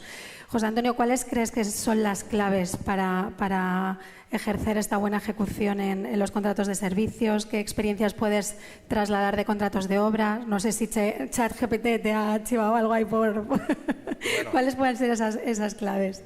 ChatGPT, bueno, tiene su ventaja y es que es capaz de ponerse en ese rol de todo. O sea, parece mentira, pero si a ChatGPT le preguntamos qué haríamos si fuéramos contratistas, este no lo responde. Nuestra propia experiencia es más fácil de tener, ¿no? Y yo creo que las claves están, o sea, si es que las hemos dicho, confianza, porque esto lo tenemos que sacar entre los dos y necesitamos estar apoyándonos y desde el primer momento sentándonos, marcar las reglas claras. Yo veo importante que no está todo definido en el contrato, no puede estar todo definido en el contrato, en el pliego, porque efectivamente es cuando en un contrato de obra es muy fácil, estás dejando todos los materiales, estás dejando todas las condiciones, estás dejando la ejecución y aún así salen cosas, salen problemas, pero un contrato de servicio es muy difícil, una reparación de la avería, lo que estamos diciendo, desde las mediciones de las unidades que va a tener que hacer hasta cómo resolver esas averías que pueden ser de un tipo nuevo. Entonces, tienes que tener mucho más amplio el campo para ajustarte. Creo que es muy importante la función de ese gestor de contrato de interpretación del contrato. O sea, hay muchas cosas que nosotros lo estamos viendo continuamente. Que lo que entendíamos que era un precio, una unidad bien descrita, un contratista nuevo no la ve bien descrita. Y nosotros tenemos que releer nuestra propia definición porque a lo mejor estábamos equivocados. O sea, yo llevo pensando que había escrito una cosa bien en los últimos 4 contratos y ahora cuando la leo digo, pues tienes razón. Como decía Raúl, a veces hay que leer las cosas 2 veces, ¿no? Sí, y según en el momento en el que estés puedes hacer distintas interpretaciones desde el punto de vista del licitador y desde el punto de vista del órgano de contratación, ¿no? Bueno, es exactamente eso. O sea, y Raúl bien lo sabe, en ese caso, porque efectivamente se van separando, o sea, en empresas, en los contratistas, estaba muy separada la contratación de luego la ejecución. Efectivamente, muy típico esta es la obra que te acaban de adjudicar y ahora remóntala, que la has cogido a un 20% de riesgo y aquello vamos a intentar verlo. Entonces, el que va a ejecutar lo coge, pero es que en la empresa, en las administraciones no va pasando eso, conforme más el pliego es más jurídico, que nos gustaría ese equipo de trabajo, pero al final es más jurídico, se separa más de la ejecución real. Entonces, bueno, hay que volver a leer el pliego, mirarlo con una mirada en positivo y viendo cómo podemos avanzar. Y teniendo en cuenta que al final son servicios repetitivos. Entonces, que el error hay que corregirlo. Entonces, yo digo, esto hemos hablado de la transparencia, de cómo dejarlo. Claro que tenemos que dejarlo escrito. O sea, porque el problema de hoy no lo podemos repetir. Vamos por lo menos a corregirlo, que en el siguiente pliego lo tengamos solucionado. Entonces, se necesita no solo esa colaboración para el contrato que estás ejecutando hoy, sino que necesita colaborar para el contrato de mañana. Porque tú no quieres que se vuelvan a repetir los errores, pero el contratista tampoco. O sea, es un poco lo que comentábamos al principio, ¿no? Esa fase de actuaciones preparatorias, la propia ejecución y cómo trasladar los aprendizajes de la ejecución otra vez a las actuaciones preparatorias de la siguiente, que podemos acuñar como contratación circular. Al final es intentar incorporar, ¿no?, los conocimientos. Guillermo, ¿cómo lo hacéis vosotros? ¿Cómo trasladáis este conocimiento de la ejecución la siguiente contratación? ¿Cómo os vais a tomar todos café juntos? ¿Cómo lo charláis durante el café? ¿Cómo lo hacéis dentro de la compañía? ¿O cómo podéis mejorar, trasladar esta información entre departamentos? Vamos a ver. Históricamente, pues los pliegos técnicos venían dados al área de, digamos, de contratación y dice, esto es lo que hay que contratar. Ahora, pues yo creo que alguien lo dijo aquí, pues hay muchos correos que van y vienen entre todas las áreas de las empresas, se colabora, se hacen equipos de trabajo. Yo acabo de recibir hace un ratillo, vamos a contratar la telefonía dentro de poco y ya tenemos ahí un equipo de trabajo donde están los DTI, donde está el que necesita prestar el servicio de call center, donde estamos la gente de contratación y estamos todos intentando buscar pues definir bien estas necesidades. Claramente hay que trabajar en o sea, tú decías muy bien, oye, tenemos que ir aprendiendo e ir mejorando. Además, nuestros servicios en gran medida, o en un porcentaje altísimo, son repetitivos. Por tanto, es que no tenemos derecho a no ir mejorando día a día. Pues trabajamos juntos. Creo que es decir, una cosa, por ejemplo, que os va a parecer una tontería, pero desde el área de contratación, que estamos en los headquarters de EMASA, que están en la sede central, oye, pues nos trasladamos a la periferia, que parecerá una tontería, pero a veces creo que son pequeños gestos que son de agradecer. Es decir, trabajar en equipo es fundamental. Intentamos hacerlo, intentamos aprender unos de otros e intentamos buscar esa mejora para que el servicio salga. En el área de contratación intentamos tener una vocación que es de servicio. Intentamos tener una vocación de que decir, oye, mira, somos una herramienta, somos un útil, una cuestión útil para que los servicios salgan adelante. Por tanto, siempre tenemos esa vocación de servicio. Y yo creo que las áreas más técnicas de ejecución de los contratos o de definición de las necesidades, pues esto creo que lo agradecen. Bueno, pues así lo estamos intentando, ¿vale? Mal no nos va. Nos ha costado mucho hacer entender a toda la organización que contratar un servicio es bastante más que luego llevar a la contrata, ¿vale? Y nos ha costado también involucrarnos en definir los requerimientos iniciales a la área de contratación, pero estamos revirtiendo esa, digamos, esa dicotomía que hay como de dos equipos e intentando trabajar juntos. Ramón, vosotros como... Pero perdona, Ay, perdona, Guillermo, pensaba que habías terminado. aunque somos un equipo, el desayuno creo que lo hemos pagado los de contratación, ¿verdad, Raúl? ¡Qué barbaridad! Ramón, ¿cómo lo afrontáis vosotros? ¿Entendéis que, por ejemplo, el contratista actual podría participar en aportar la casuística o los retos a los que se ha enfrentado la ejecución sin limitar no sé, sin dar ventajas en la siguiente licitación, pero de alguna manera que pueda trasladar lo que él ha vivido, también involucrarle en esa toma de decisiones, en cómo ha vivido la propia ejecución del contrato? No sé cómo lo afrontáis vosotros, Ramón. Dime. ¿Cómo lo afrontáis sí. vosotros? Bueno, aquí también estamos de aljarafesa mis compañeras de servicio de contratación. No voy a preguntar quién paga el desayuno, por si acaso. No me ha dado tiempo de desayuno. Bueno, nosotros también trabajamos en equipo. Tenemos un trabajo muy intenso en la fase preparatoria, lógicamente.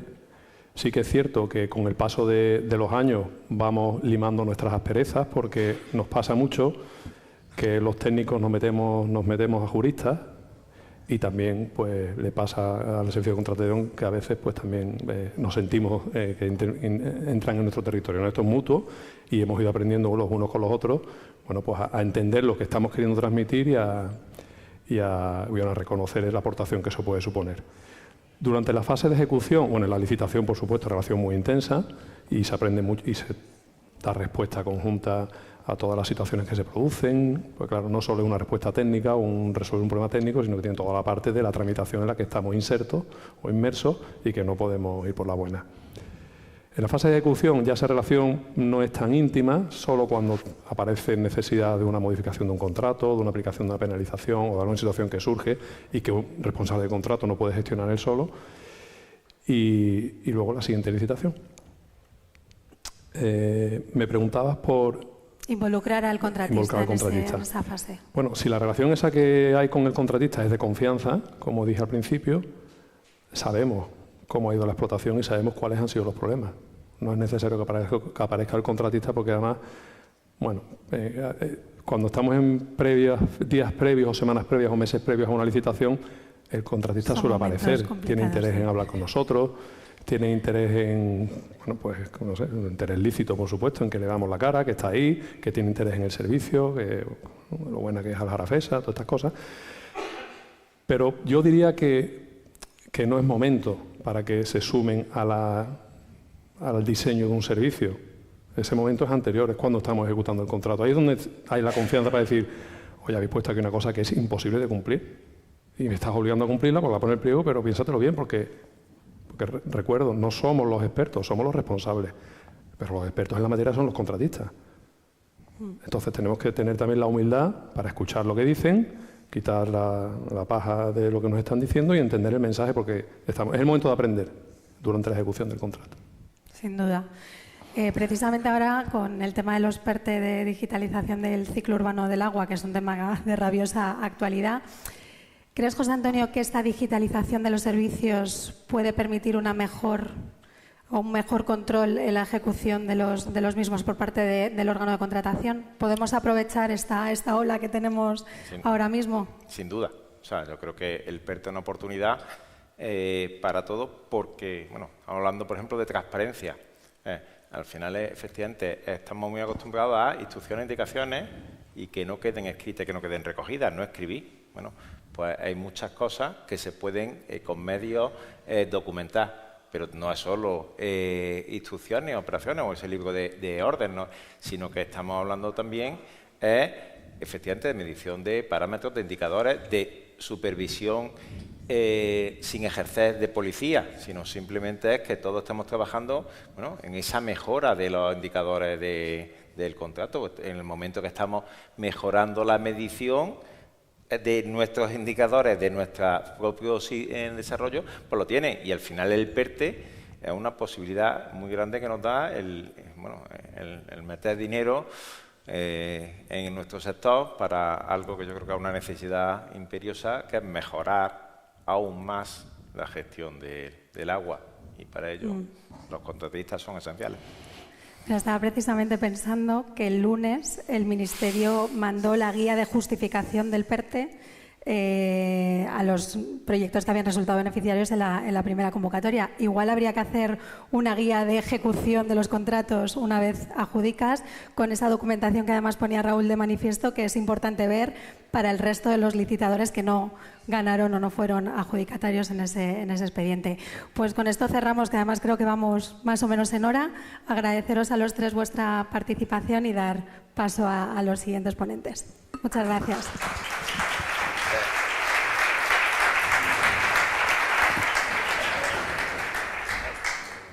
Muchísimas gracias, Claudia. Gracias, Guillermo, Ramón y José Antonio, por vuestra participación. Y ya nos estamos acercando a la parte final. Les advierto a todos que al final habrá una copa en el patio y podemos insistir en lo que haya quedado pendiente o las dudas que podamos tener sobre este particular. Después de haber visto el planteamiento del catedrático Carrillo, después de haber visto las experiencias de los que están a un lado y otro de la mesa, nos tocaba cerrar con una presencia aquí de las personas, los expertos externos, que ayudan desde fuera pues a que la contratación sea eficiente, que ayudan a que sea ágil, a que sea transparente y muchas veces a protegernos de posibles contingencias que nos puedan llegar. El otro día una empresa presente aquí, no voy a decir tampoco cuál es, pues necesitaba un informe de alguna firma que le garantizara que lo que iba a hacer en una contratación era realmente legal, porque es que había mucha controversia y mucha variable en este tema. Por eso las firmas que nos asesoran, que nos ayudan y que nos apoyan en esta travesía son importantes. Le hemos pedido a dos expertos en contratación que nos acompañen para hacer un balance final. No sé si os hemos pisado mucho de lo que teníamos que decir. Un balance final de todo esto. Balance sobre el recorrido que hizo Carrillo, sobre el recorrido que ha hecho Juan Vilches y sobre las experiencias que han aportado los 5 técnicos de Masesa, de Aljarafesa, de Maxa y de Masa, a quien vuelvo a agradecer su presencia con nosotros. Bueno, pues de todo ello vamos a intentar sacar algunas conclusiones al final. Por eso le pedimos a Mark Hill, socio del bufete Van Beveren Abogados, colaborador habitual de la escuela, estrella emergente en la formación en el mundo de la contratación, y al que recomiendo que asistan ustedes a todas sus sesiones porque son muy divertidas. A veces sé cómo empieza, pero no sé cómo van a acabar. Un día se presentó en un webinar con una gorra de béisbol y una bocina y me alteró al público, pero bueno, Marc es una persona, digamos, en el mundo de la contratación pública en España, creo que tiene un prestigio importante. No en vano asesora y apoya a empresas de servicios públicos por toda España e incluso alguna asociación también de empresas de servicios públicos. Y la otra persona es José Luis Nores. José Luis Nores es socio de Pricewaterhouse y además es la persona que actúa como secretario en el Consejo de Masesa, y no sé si en el resto de empresas municipales, pero José Luis tiene bastante presencia en las empresas municipales de Sevilla. Además, también me consta que trabaja con no sé si con Málaga o con Córdoba. O sea que estamos en magníficas manos. José Luis, Marc, adelante. Y la sorpresa, que yo les decía al final, para lo que nos hace falta... Sentaros. José Luis, Marc... sí. No, José Luis... ahí. ¿Aquí? Y Marc, aquí, perfecto. La sorpresa que les decía, que les hablaba yo, que tenía que ver con alguien con el pelo rojo, ya ven ustedes quién es el del pelo rojo, es que Marc nos va a permitir... Bueno, lo tienes cada vez más blanco, ¿eh? Estoy haciéndome mayor. Cosa de la edad. Ahora me vas a llamar panoche ahora. No, está estupendamente. Marc ha venido con un pie roto, por cierto. Tenemos que hablar que viene de Santander, además, volando. Y ha venido con un... No es que el zapato es el que se le ha olvidado el zapato, parece tiene un pie roto. Pero Marc nos va a hacer entrega, para lo cual es importante que todo aquel que no se haya acreditado en la entrada lo haga a la salida, porque vamos a enviaros a todos los que habéis venido hoy aquí un documento que realmente es muy interesante. Es un manual que escribieron Diego Ballina y Marc Gil hace poco tiempo, que van actualizando permanentemente y que se llama Guía Práctica de Resoluciones e Informes Contractuales para minimizar los riesgos de recursos. Realmente es un documento muy interesante, es un libro interesantísimo. Lo vais a recibir todos los que os hayáis acreditado en la sesión. Y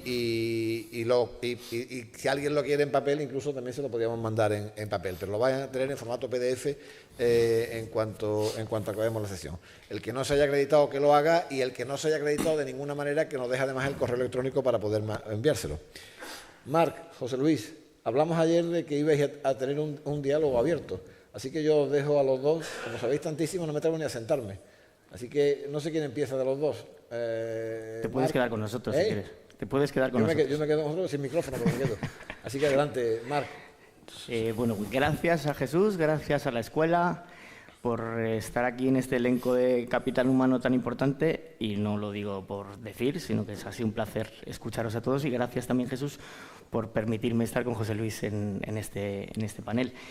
Tenemos largo y tendido de lo que hablar. El libro que os remitimos es un compendio de las últimas resoluciones de los tribunales especiales en materia de contratación de los últimos 3 años, es un trabajo de glose, hemos glosado, no tiene más enjundia que recopilar lo que dicen los tribunales especiales en materia de contratación en cuanto a la problemática de la estructuración de los pliegos, tanto en ejecución como en la configuración, en la preparación y la adjudicación. Son 226 páginas. En digital va muy bien porque pones un control F y buscas directamente lo que quieres, y os haremos llegar el libro en papel a aquel que lo quiera. Lo hemos hecho en Walters de manera gratuita y no tiene un ánimo industrial ni mercantil ninguno, salvo que lo utilicemos todos como herramienta de trabajo, que es lo que hacemos nosotros en el día a día. Bueno, habéis dicho cosas importantísimas, yo creo, en todas las ponencias.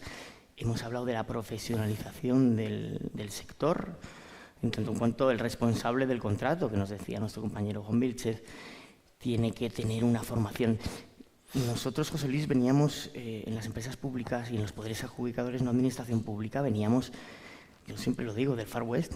Bueno, veníamos de la ley de 2007 con las instrucciones internas de contratación, que no solo tenían efectos ad intra, sino que tenían efectos ad extra, y que podíamos modificar nosotros en el seno del Consejo de Administración o de la Consejería de la que fuera, lo cual nos daba un margen de actuación muy grande a la hora de contratar. Todo eso se terminó con la entrada en vigor de la norma de 2017, que entró en vigor en marzo de 2018, y ese regreso al derecho administrativo, que a mí me parece importantísimo en ciertos aspectos, nos hizo ver el mundo de la contratación de una manera completamente distinta a lo que estábamos acostumbrados hasta entonces.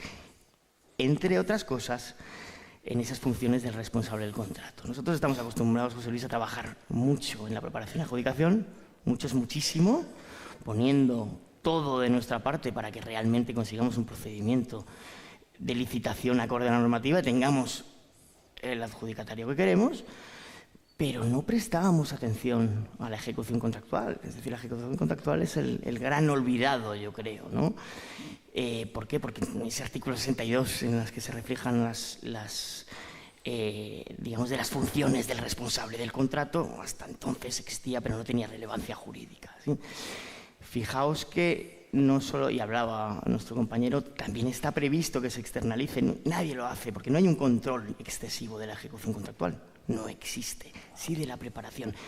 Pero es tan importante el prever la penalización. Hablaba nuestro compañero Guillermo de la planificación, es fundamental. El hecho de yo llegar a una finalización contractual es que no me ha dado tiempo. ¿Cómo que no nos ha dado tiempo? Si llevamos 4 años de ejecución del contrato. No nos ha dado tiempo a prepararlos, es imposible. No hemos utilizado la bola extra del 29.4 porque no hemos comunicado con 3 meses de antelación. ¿Cómo que no nos ha dado tiempo a comunicar? Pongámonos unas alarmas. Yo decía ayer en una charla en Gijón que teníamos con las empresas públicas municipales de transporte, entre las cuales estaba aquí la de Sevilla, que hay que dotarse de ciertas alarmas, José Luis, en la ejecución contractual, no solo la firma formalización y a jugar, ¿no? Hay que dotarse de la alarma, no es que no llegó al 29.4. ¿Cómo que no ha llegado? Bueno, no ha llegado. Bueno, pues tenemos la bola extra del acuerdo de continuidad del servicio, de los informes de las juntas consultivas, sobre todo de las de Canarias, del 16 y del 18, que nos permite, bajo otro prisma jurídico, continuar. Eso está pensado además para el sector público local, sí, pero nos permite tener un paraguas jurídico para poder seguir pagando y que ese gasto esté soportado por un documento jurídico. Tenéis una sentencia del 19 del Tribunal Superior de Justicia de Valencia que avala los informes de... Pues bueno, pues ¿tenemos que llegar a un acuerdo de continuidad de servicio? ¿De verdad que tenemos que llegar? Lo podemos tener. Sí, pero no sé qué opinas, José Luis. Bueno, lo primero, buenos días o buenas tardes a todos y muchísimas gracias a Jesús por sus palabras y a la organización y evidentemente a Masesa como anfitriona. El hecho, si me permitís la broma, el hecho primero de ser el último en hablar, pues te deja una sensación un poco extraña, ¿no? Yo me acordaba ahora del 7º marido de Liz Taylor a la noche de bodas. Sí, que él decía que tenía una sensación extraña porque sabía perfectamente lo que tenía que hacer, pero no creía que pudiera aportar nada nuevo. Y yo, sinceramente, después del elenco de profesionales tan insignes que han hablado, poco podemos aportar. Pero Marc está tocando un tema interesante. Aquí estamos representados fundamentalmente empresas del sector público, más que administraciones. Y es cierto que las empresas del sector público, yo tengo la sensación que estamos todavía en un proceso de transformación o adaptación al nuevo marco global general de la contratación pública que nos ha venido impuesto por las directivas comunitarias y nos hemos dado en España. Posiblemente la mayoría de las empresas que estáis aquí y todas las que habéis hablado, tened en cuenta que no sois el ejemplo de lo que es la media o la normalidad de las empresas públicas. Las empresas como Emasesa, Emaxa, Emasa, la Jarafesa, son empresas muy relevantes, pero el sector público es mucho más que todo eso. El sector público no tiene las capacidades, recursos, equipos, especialistas que tienen estas empresas. ¿Por qué digo que está en un proceso de transformación? Porque aquí hemos estado hablando hoy mucho de eficiencia. Eficiencia históricamente la entendemos solamente desde un punto de vista economicista. La eficiencia, cuando se hablaba de una administración, se entendía desde la óptica de Hacienda, de ahorro presupuestario. No había otro. Pero eso ha cambiado radicalmente. Las directivas comunitarias, la normativa española pone por delante, cuando determina el concepto de eficiencia en la contratación, dos cosas muy relevantes. Uno, la calidad. La calidad en la satisfacción de la prestación que trata de cubrir la administración es el nuevo paradigma, no es discutible. No es, el concepto precio, de hecho, pasa a ser algo muy secundario. Es muy curioso, si veis con atención las directivas comunitarias, la mínima regulación que hay sobre el precio del contrato prácticamente no le presta atención. Y el segundo más importante, que la contratación pública, que ahora la llamamos contratación pública estratégica, la llamamos así porque realmente se ha convertido en otra cosa más allá que comprar. Antes no le llamamos departamento de contratación pública, le llamamos compras. Ahora ha cambiado. ¿Por qué? Porque la contratación pública se ha convertido en una herramienta para la implementación y el soporte de políticas públicas mucho más allá de lo que es comprar. Medioambientales, sociales, laborales, innovación, de todo tipo.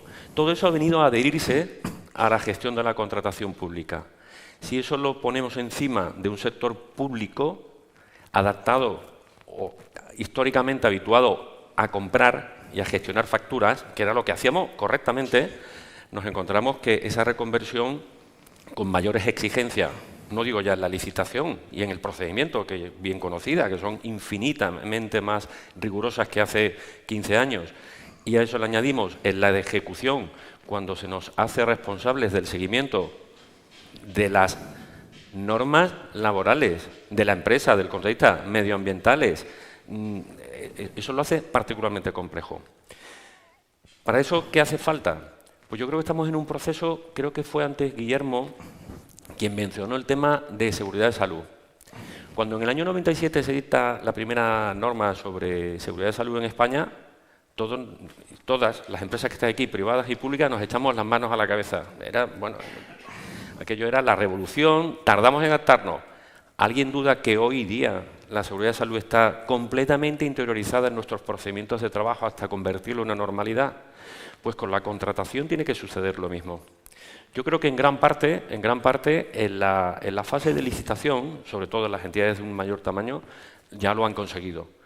Pero queda mucho por hacer, a que convirtamos en procedimientos, y cuando digo convirtamos significa redactarlos, que en muchos casos nos demos, protocolos, procedimientos, herramientas que nos sirvan de metodología para el seguimiento de contratos, es clave. Lo hemos hecho en temas de seguridad de salud, lo hemos hecho en temas de residuos. ¿Por qué no el tratar de dar esa cobertura a una fase tan relevante como es la ejecución, que antes quedaba en manos, pues digamos, si me permitís la expresión, yo he escuchado a muchos ingenieros cuando hacían las obras, decía, bueno, mira, la ejecución del contrato me deja a mí, que yo estoy ahí en la obra, que no te preocupes, que yo me arreglo allí sobre la marcha. Eso ha cambiado porque la exigencia de la contratación, evidentemente, no es solo la calidad, es la formalidad y además con todos esos añadidos que digo que se han convertido en exigencias de la contratación y que son políticas públicas mucho más generales. Y hacia ahí es donde tenemos ese proceso de adaptación en la que está imbuido el sector público, que no es tan antiguo. Empezó con la ley de 2007, pero realmente el pistoletazo ya definitivo nos lo dieron en el 17. Han pasado solo 6-7 años, no han pasado más. Bueno, 7 años de ejecución contractual, que son muchos. Mira, yo ayer precisamente veía como hoy en día empresas, y esto llama mucho la atención, ¿no? La licitación electrónica ha venido y yo veo el vaso medio lleno, es una maravilla la licitación electrónica. Pues ayer había un poder adjudicador en una administración pública participado de un gran ayuntamiento como es Madrid, que estaba licitando en papel.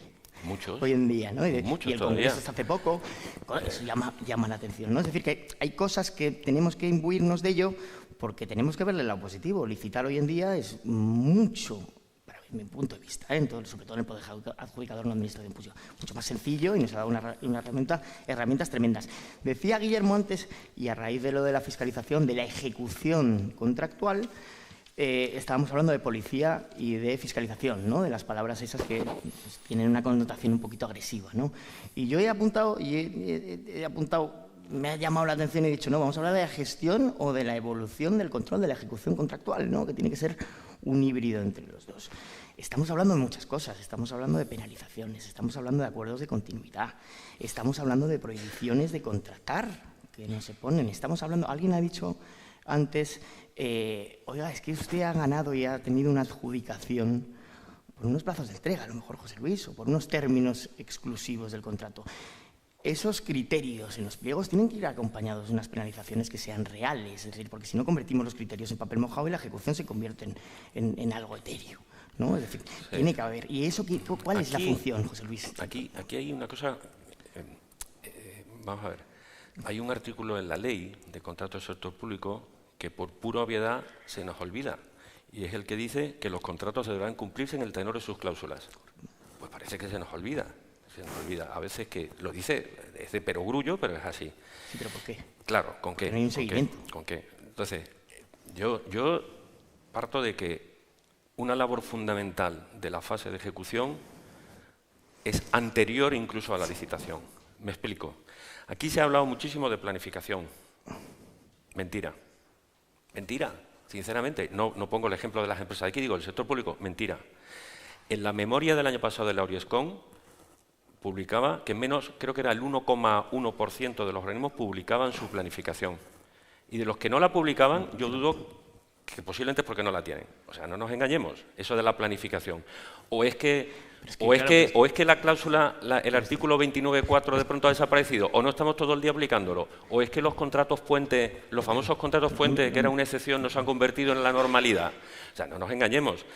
Primero es la planificación, pero después, una cosa muy importante. Perdóname que te interrumpa, el 28 solo es preceptivo, yo lo tengo en todos los lados, pero es preceptivo solo en aquellos contratos que están sujetos a la regulación. Sí, pero el 28 es para todos. No, pero claro, el 28 es para todos. Sí, correcto. Que dice más o menos lo mismo. Claro, sí, pero correcto. dice, bueno, solo publica aquellos, ¿no? La planificación de aquellos que están sujetos. Entonces, ¿qué hace la gente? Pues es un cambio de mentalidad de trabajo. Es decir, es más fácil planificar, José Luis. Se trabaja mucho mejor. Pero yo voy a otra cosa más importante. Y es, alguien ha comentado, creo que fue también Juan Vilche, el que dijo una frase que creo que ayer la comentábamos.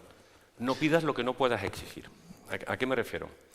La ley te obliga, te dice, además lo dice creo que en el artículo 1 de la ley, dice que las entidades del sector público definirán la naturaleza y alcance del objeto del contrato y sus condiciones con precisión. Con precisión. Eso es antes. ¿Eso qué significa? Que esa reflexión sobre lo que realmente queremos hacer y cómo lo queremos hacer debería ser la parte más importante. Y os pongo un ejemplo, que posiblemente en el ámbito de obra lo entendáis fácilmente. Y es una discusión que siempre han tenido los ingenieros. Gastemos más en ingeniería, en un buen proyecto, porque posiblemente resuelve problemas en obra. Pues esto es igual. Gastemos algo más tiempo y de coordinación entre los departamentos técnicos y de contratación en definir exactamente qué queremos hacer y cómo lo queremos hacer, y evitaremos muchos problemas en la ejecución. Porque nos imponen, por ejemplo, ayer también lo comentábamos, condiciones especiales de ejecución. Somos maravillosos, creativísimos, y creamos unas condiciones especiales de ejecución que no hay forma de darle seguimiento, que no nos queremos y no las conseguimos. Es que es complicado muchas veces. Es complicado, Bueno, pero pues no las pongamos, es que ponemos 3 o 4. Lo que hay que hacer después es hacer esa labor de control. Entonces, y exigir su tal. Pero por eso digo que la labor de control y seguimiento va a estar muy facilitada y la simplificaremos siempre y cuando hayamos trabajado bien previamente el que queremos hacer. Y ahí la coordinación entre los departamentos técnicos y de contratación es clave. Yo ahí apunto una cosa. Yo he hecho una reversión de esto, ¿no? Es una inversión de la carga de la prueba, si se puede decir. En la medida que es muy complicado y no tenemos medios en nuestras empresas para todo lo que se nos ha venido encima de contratación, abogo mucho por lo que han dicho los compañeros de profesionalizar. Ahí tenemos el Procurcom para ir profesionalizando a todos nuestros empleados en contratación. Han crecido muchísimo los departamentos de contratación, José Luis. Sí, pero acuérdate una cosa. La ley de contrato del sector público tiene una disposición final, quiero recordar, donde viene a decir algo así como la aplicación de esta norma, de esta ley, no podrá conllevar en ningún caso la justificación para la modificación de plantilla de las entidades del sector público. O sea, excusatio non petita. O sea, nos pone usted una macro estructura de nuevos requisitos, pero nos dice, pero usted no puede. Y ese proceso de conversión que se ha dado en empresas grandes, sin duda, como las que están aquí presentes, que lo tienen, en ayuntamientos pequeños, entidades pequeñas, es imposible. El señor que se encarga de contratación y que además sigue el contrato, resulta que es el mismo que es el arquitecto municipal o que lleva, a su vez, lleva contabilidad. O sea, esa especialización es complicada. En los pequeños tienes la disposición adicional primera, sí que es verdad, y la segunda, pero sí que es verdad que cuanto más, yo lo estoy viendo en los sitios donde estoy haciendo como jurista, cuanto más personal tenemos en contratación pública, más cosas podemos hacer. Claro. Y esto políticamente hay que decirlo. Si al final hay que hacer esto y la hora de empaque hay que hacer todo.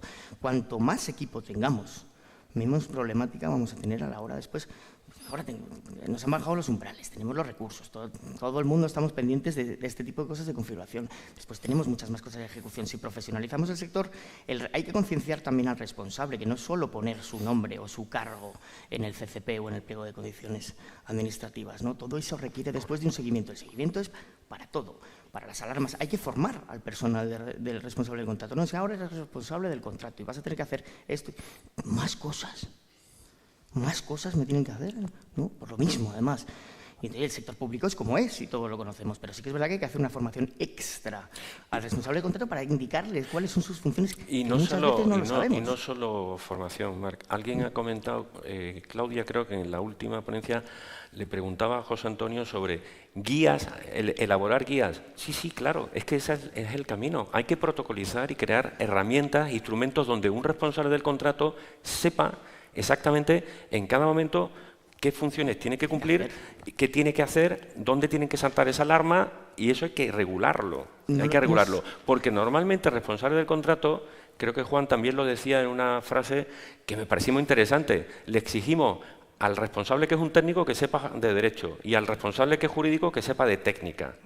Es complicado, eso es muy complicado. Y eso, si no lo articulas a través de un protocolo, un procedimiento adecuado, interno, que te sirva de checklist, de seguimiento de cuál es ese seguimiento del contrato y cómo aplica, e incluso herramientas. Cuando digo herramientas, quiero decirlo, convertirlos en herramientas incluso informáticas. No sé cómo lo tienes organizado, pero yo sigo teniendo instrucciones internas de contratación ad intra en la que incorporo no solo las funciones, sino además todo un procedimiento interno de gasto. Claro. Además, gasto menor. Acabamos de incorporar las nuevas de Aragón. Sabéis que en Aragón hay una nueva normativa, yo creo que es la 1123, o sea, está recién salida del horno. Y ahí tienes una regulación en la disposición adicional octava de los gastos menores, que Jimeno Feliu lleva muchísimo tiempo insistiendo en la diferenciación del concepto, ¿sí? En el que menores de 5.000, olvidaos de criterios de caja, del 63, este que tenemos de publicidad, o sea, olvidaos. Ha habido una evolución no jurisprudencial, sino legal. Ya lo tenía Baleares en la Ley de Presupuestos Generales del Estado del 17, incorporado, con unas cuantías menores. Todo eso lo hemos incorporado en instrucciones internas de contratación, José Luis, sí, con las funciones de los responsables del contrato. Es decir, claro, no dejas de protocolizar un documento. Exactamente. Pero yo por lo que, perdón, pero por lo que voy viendo, lo que estoy oyendo y lo que he escuchado toda la mañana, y empezando por lo que decía Juan Antonio al principio, es que aquí tenemos una complejidad normativa que es alucinante, porque me parece que era José Manuel Puerto el que hablaba la cantidad de normativas que entran en colisión a la hora de ejecutar un contrato, que ya no basta con la ley de contratos, que ya de por sí es farragosa, sino que además entran otras muchas normativas, que además tenemos diferencias territoriales. Acaba de hacer una referencia a lo que va ocurriendo. Desde vuestro punto de vista, ¿eso tiene algún punto de convergencia o va a ir cada vez dirigiendo más? Porque es que llegará un momento en que sea imposible de abarcar, ¿no? Yo creo que va a haber bueno, hemos tardado desde la directiva del 14, hemos tardado 4 años en transponerlo, con unas multas diarias de 300.000 euros diarios, bueno, transponer en tiempo y forma. Con el caos político yo creo que tiene que haber una reforma, pues no muy a tardar en el tiempo. Claro, yo, Jesús, fíjate una cosa. Aquí estás hablando de seguimiento del contrato, ejecución, obligaciones y tal. No nos olvidemos, y es muy importante para todos los que están aquí presentes y en las empresas, que eso tiene una cara B, que son las responsabilidades. Porque muchas de los incumplimientos o negligencias en el seguimiento del contrato derivan responsabilidades, sean por alcance contable, sea de todo tipo. Y eso hay que tenerlo en cuenta. Entonces, ¿qué ha ocurrido? Yo estoy de acuerdo con Marc. Yo creo que tiene que llegar una reforma que centre el debate. ¿Por qué? Aquí hemos pasado, no nos olvidemos por qué viene esto. Nosotros, la ley de España, la del año 2017, en muchos aspectos va mucho más allá de lo que dice la directiva. Muchísimo. Es mucho más exigente, pero entendamos el contexto. Venimos de una crisis en el año 2008, 2009, 2010, en donde crisis político-económica de todo tipo, donde la mayoría de los casos que se veían en los periódicos sobre la discusión política estaban vinculados a la contratación pública. Vinculados a la contratación pública, desgraciadamente era así. La normativa española lo que hizo fue un movimiento pendular de una normativa laxa, adapta a una directiva en la forma más radical y dura de toda la Unión Europea. Posiblemente ha llegado el momento en que esto converja hacia, por ejemplo... Incluso para el poder adjudicar una administración pública en el libro 3, es decir... Claro, efectivamente, para todo, para la contratación menor, para todo. Nos hemos ido para la contratación, por ejemplo, hablando en primera persona, de los servicios jurídicos. En todo nos hemos ido al máximo extremo y, por tanto, yo creo que eso tiene que bajar. O sea, aquí la regulación, por ejemplo, el que tú citabas ahora, los contratos menores o gastos menores, el anticipo de caja fija, eso estaba demonizado. Aquí estaba demonizado. De pronto hemos pasado a que se demonizaba. Eso era imposible. Aquí ha llegado... De esos polvos vienen estos lodos. Claro, sí, sin duda. Pero no nos olvidemos que aquí ha habido incluso una Oriescon en donde su instrucción número 1, la primera vez que la Oriescon habla... Una aclaración después, una semana después. Ya. Pero te da un poco la idea. La Oriescon, la primera instrucción que saca interpretativa de la ley, te dice que el artículo 118 de los contratos menores, en todo caso, hay que pedir 3 ofertas. Claro. Bueno, bien. Correcto. Sí, pero ¿sabes por qué viene eso? Una semana tardó en sacar la justicia. Hombre, tardó una semana, el tiempo en que algunos llamamos a decirle, perdona, presidenta, ponte en el lado del señor que está aquí sentado, que tiene que gestionar, y tú le explicas cómo se hace eso. Sois de salón. Oye, yo tengo una cosa, porque esta semana he mantenido arduas discusiones al respecto. Ojo, que para mí la Oriescon y esa resolución, aunque lo aclaran después, yo en los menores tengo el cuadro 7, justificación de solo porque pido una. Justifico y fuera. Sí, pero ojo, que tiene alcance estatal. Estamos hablando del sector público estatal. Es que aquí está representado el sector público local, las entidades locales y mercantiles íntegramente participadas. Para mí, hay un debate, y no es nada pacífico, sobre el alcance de la instrucción del RESCON del 18 del 19 y la aclaración de la semana siguiente. Yo soy en eso más radical, que el 118 Para mí no lo aplico en el sector público. No lo aplico y me voy al 319 y 318, claro, por supuesto. Y por tanto, todo eso queda. A mí lo que diga el 118, incluso sobre la duración de los contratos, a mí no me aplica. Y a mí, y ojo, y estamos hablando de interpretación, no podemos hacer una modificación por vía interpretativa, para mí, bajo mi punto de vista. Claro. ¿No? Para mí yo aplico el 318 a rajatabla, adjudicación directa, y lo hago justificando el por qué se lo pido a alguien. Hay que estar en el trabajo del día a día. Mira, lo importante de nuestro servicio, José Luis, yo creo, que es el servicio de interés público. Es mantener la calle limpia, obviamente el tema del abastecimiento del agua, ¿sí? Y las playas. Yo trabajo mucho en el sector residuos. Y mira, la contratación es un mal menor. Es decir, sí, tenemos que hacerlo así, sí, pero tenemos que hacerlo con sentido común. Y en la ejecución contractual sí que es verdad que nos falta un poquito de formación psicológica. Hace falta formación interna en los departamentos. Y yo insisto, hablaba Guillermo, yo creo, de la integración. Somos todos un equipo. Yo pienso eso, vamos, lo tengo clarísimo.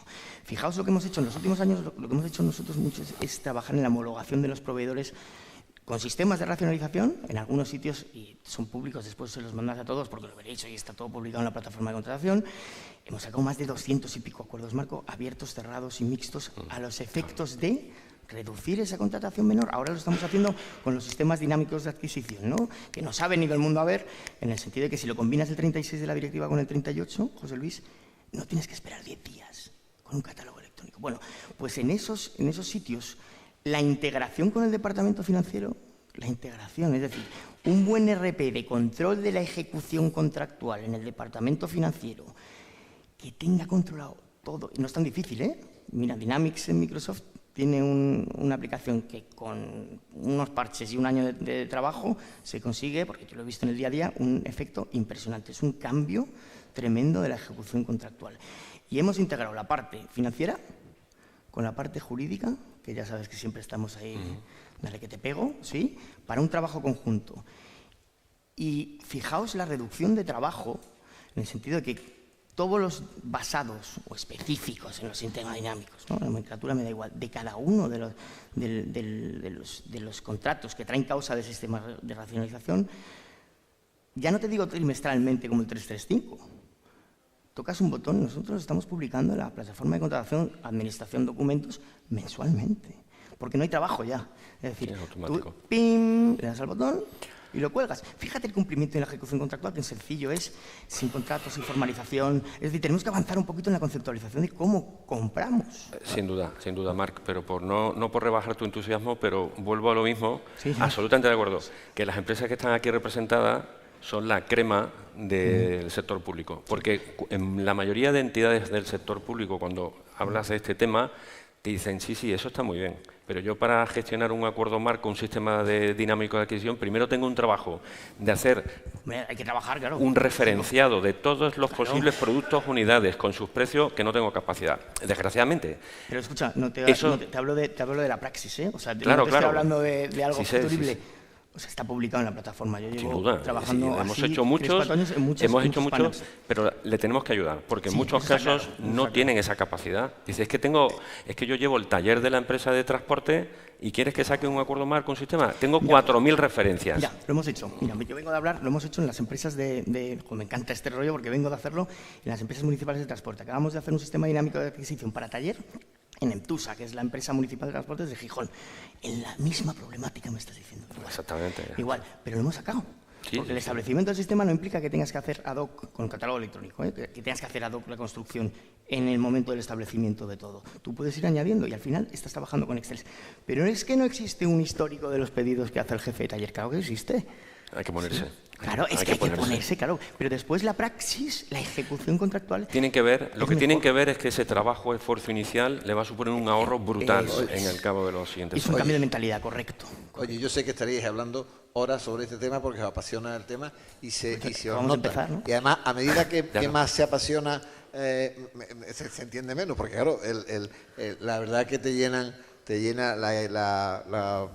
las ideas van fluyendo. Pero yo os pediría, para terminar, y porque estamos ya casi en la última parte, una recomendación o un deseo para que desde vuestra perspectiva, desde vuestra experiencia, esa ejecución de los contratos pueda mejorar. Vosotros que estáis asesorando a las compañías públicas y privadas, ¿qué recomendación le haríais a cada una de ellas para que todo eso que se ha dicho hoy pueda efectivamente mejorar en el futuro y con eso también mejorar la consecución de los objetivos de los contratos? José Luis o Marc.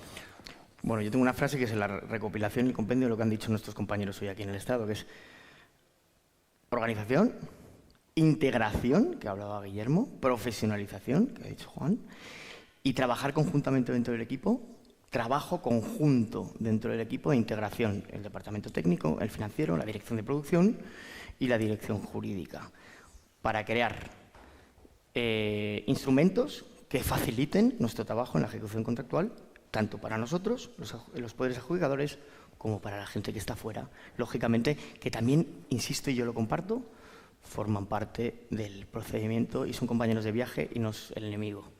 Toma, para ti. José Luis. Sí, comparto plenamente. Al hilo de la palabra que él ha utilizado de instrumentos, yo abundaría en esa idea. O sea, ¿ese instrumento qué significa? Ese instrumento significa dotarnos de procedimientos internos protocolizados de cuáles son ese papel de forma exhaustiva del responsable, que después se adaptará a cada contrato, pero tenemos que convertirlo en algo, en una normalización de esa actividad. Igual que lo hemos hecho, como hemos comentado, en seguridad de salud laboral, donde existen todos unos protocolos, unos documentos, unas actas, convertirlo en algo que sea recurrente, automático y que forme parte ya del ADN de la organización y de los responsables del contrato. Solo así. Si cada vez que a mí me corresponde ser un responsable del contrato tengo que inventar y tengo que pensar que, a ver, en este contrato, ¿qué es lo que tengo que seguir o no tengo que seguir? En este era distinto del otro. Tiene que haber un protocolo interno que lo haga fácil. Si no, igual que hemos hecho algo tan simple y obvio, que hay organismos que no lo hacen todavía, como tener pliegos tipo,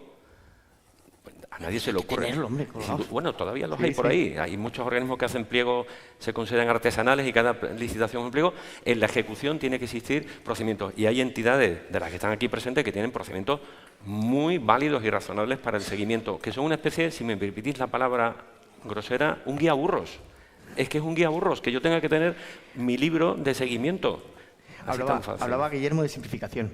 Los sistemas dinámicos de adquisición, en el que obviamente hay pliegos modelo colgados, estoy trabajando con un CCP de 5 páginas. Porque hay que simplificar. Hombre, hay pliegos de suministros normales, pero este que te hablo de taller, tiene 7 páginas, de cuadritos, 7 páginas. Claro. Simplificar para hacer todo un poquito más. Vamos, yo estoy completamente de acuerdo con lo que dices. Un guía, bueno, pues, ¿cómo lo llamó? Un guía burros. Un guía burros. Bueno, pues no, lo del guía burro no lo vamos a transcribir exactamente igual. No por nada. Está bien por lo de guía, pero no. También, ¿eh? Es para nosotros. Sí, yo lo uso mucho. Que está bien por lo de guía, pero no por lo de burro. Es una hoja de ruta. Miren, como resumen, estaba claro que la mayor parte de la conflictividad existente en el mundo en la vida pública en general viene por los contratos, viene por la contratación. Y esta mañana hemos visto que la mayor parte de la conflictividad en la contratación viene en la ejecución de los contratos, o al menos una parte importante. Por tanto, hay que preocuparse por este tema. No pidas lo que no puedes exigir. Alguien lo ha dicho, no sé, Juan o no sé quién lo ha dicho. No pidas, o Ramón, no pidas lo que no puedes exigir, porque a veces los pliegos exigen por elevación para cubrirse las espaldas. Seamos sensatos en los pliegos. Profesionalización y trabajo en conjunto.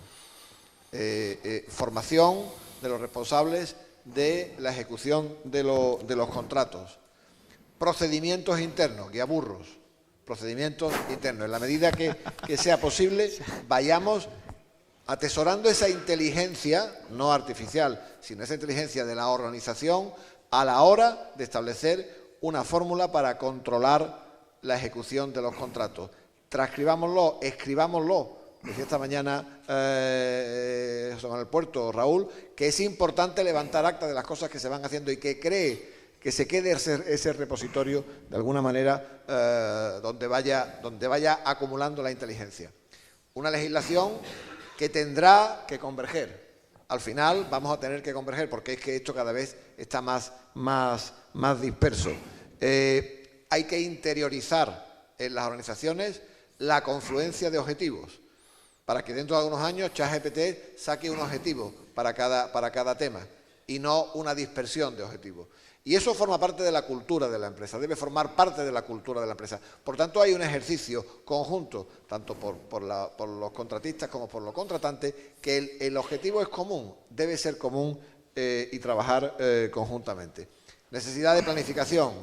Se nos llena la boca de planificación, pero no se planifica, o al menos no se publica la planificación. Y evidentemente la planificación mejora la contratación, y también mejora la ejecución de los contratos. No nos olvidemos, la eficiencia no solamente se puede medir en función del precio, en función de la economía, sino sobre todo en función de la calidad de la atención a los ciudadanos, que en el fondo, en el caso del servicio público, es lo que nos ocupa, y de lo que nos están demandando. No nos quedemos contentos porque hayamos conseguido en un contrato una rebaja del no sé cuántos %, porque ese no es el objetivo. El objetivo, yo recuerdo que cuando a mí me tocó estar al frente de esta organización, en poco tiempo pasamos de resultados negativos a resultados positivos. Y yo pensaba, no es el objetivo tampoco de una empresa de servicio público o de una empresa pública de servicios públicos el tener una cuenta de resultados positiva, sino hacer las cosas bien. Evidentemente nos estaríamos engañando si nuestro objetivo principal es que la empresa pública de servicios públicos tenga al final un balance económico positivo. Bueno, está bien, está saneado, reduce los riesgos, pero evidentemente el objetivo tiene que ser otro. El objetivo tiene que ser hacer las cosas lo mejor posible.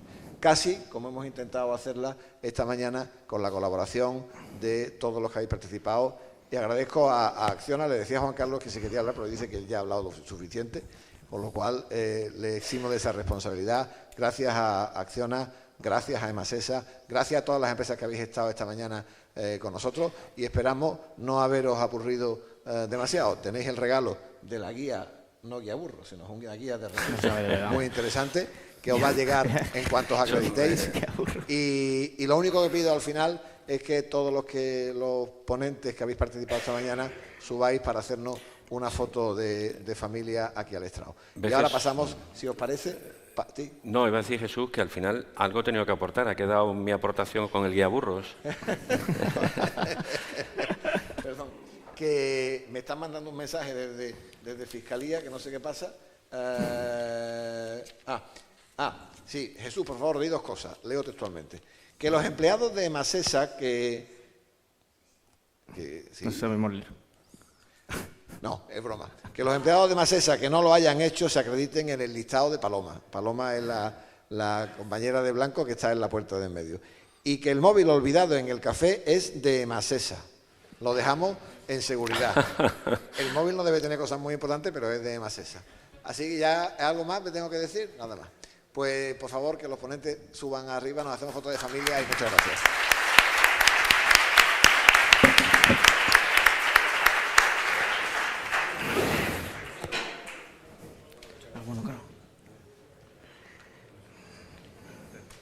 Estimado, me he roto el pie, tío. Me he roto... ¿Cómo pongo? Mira.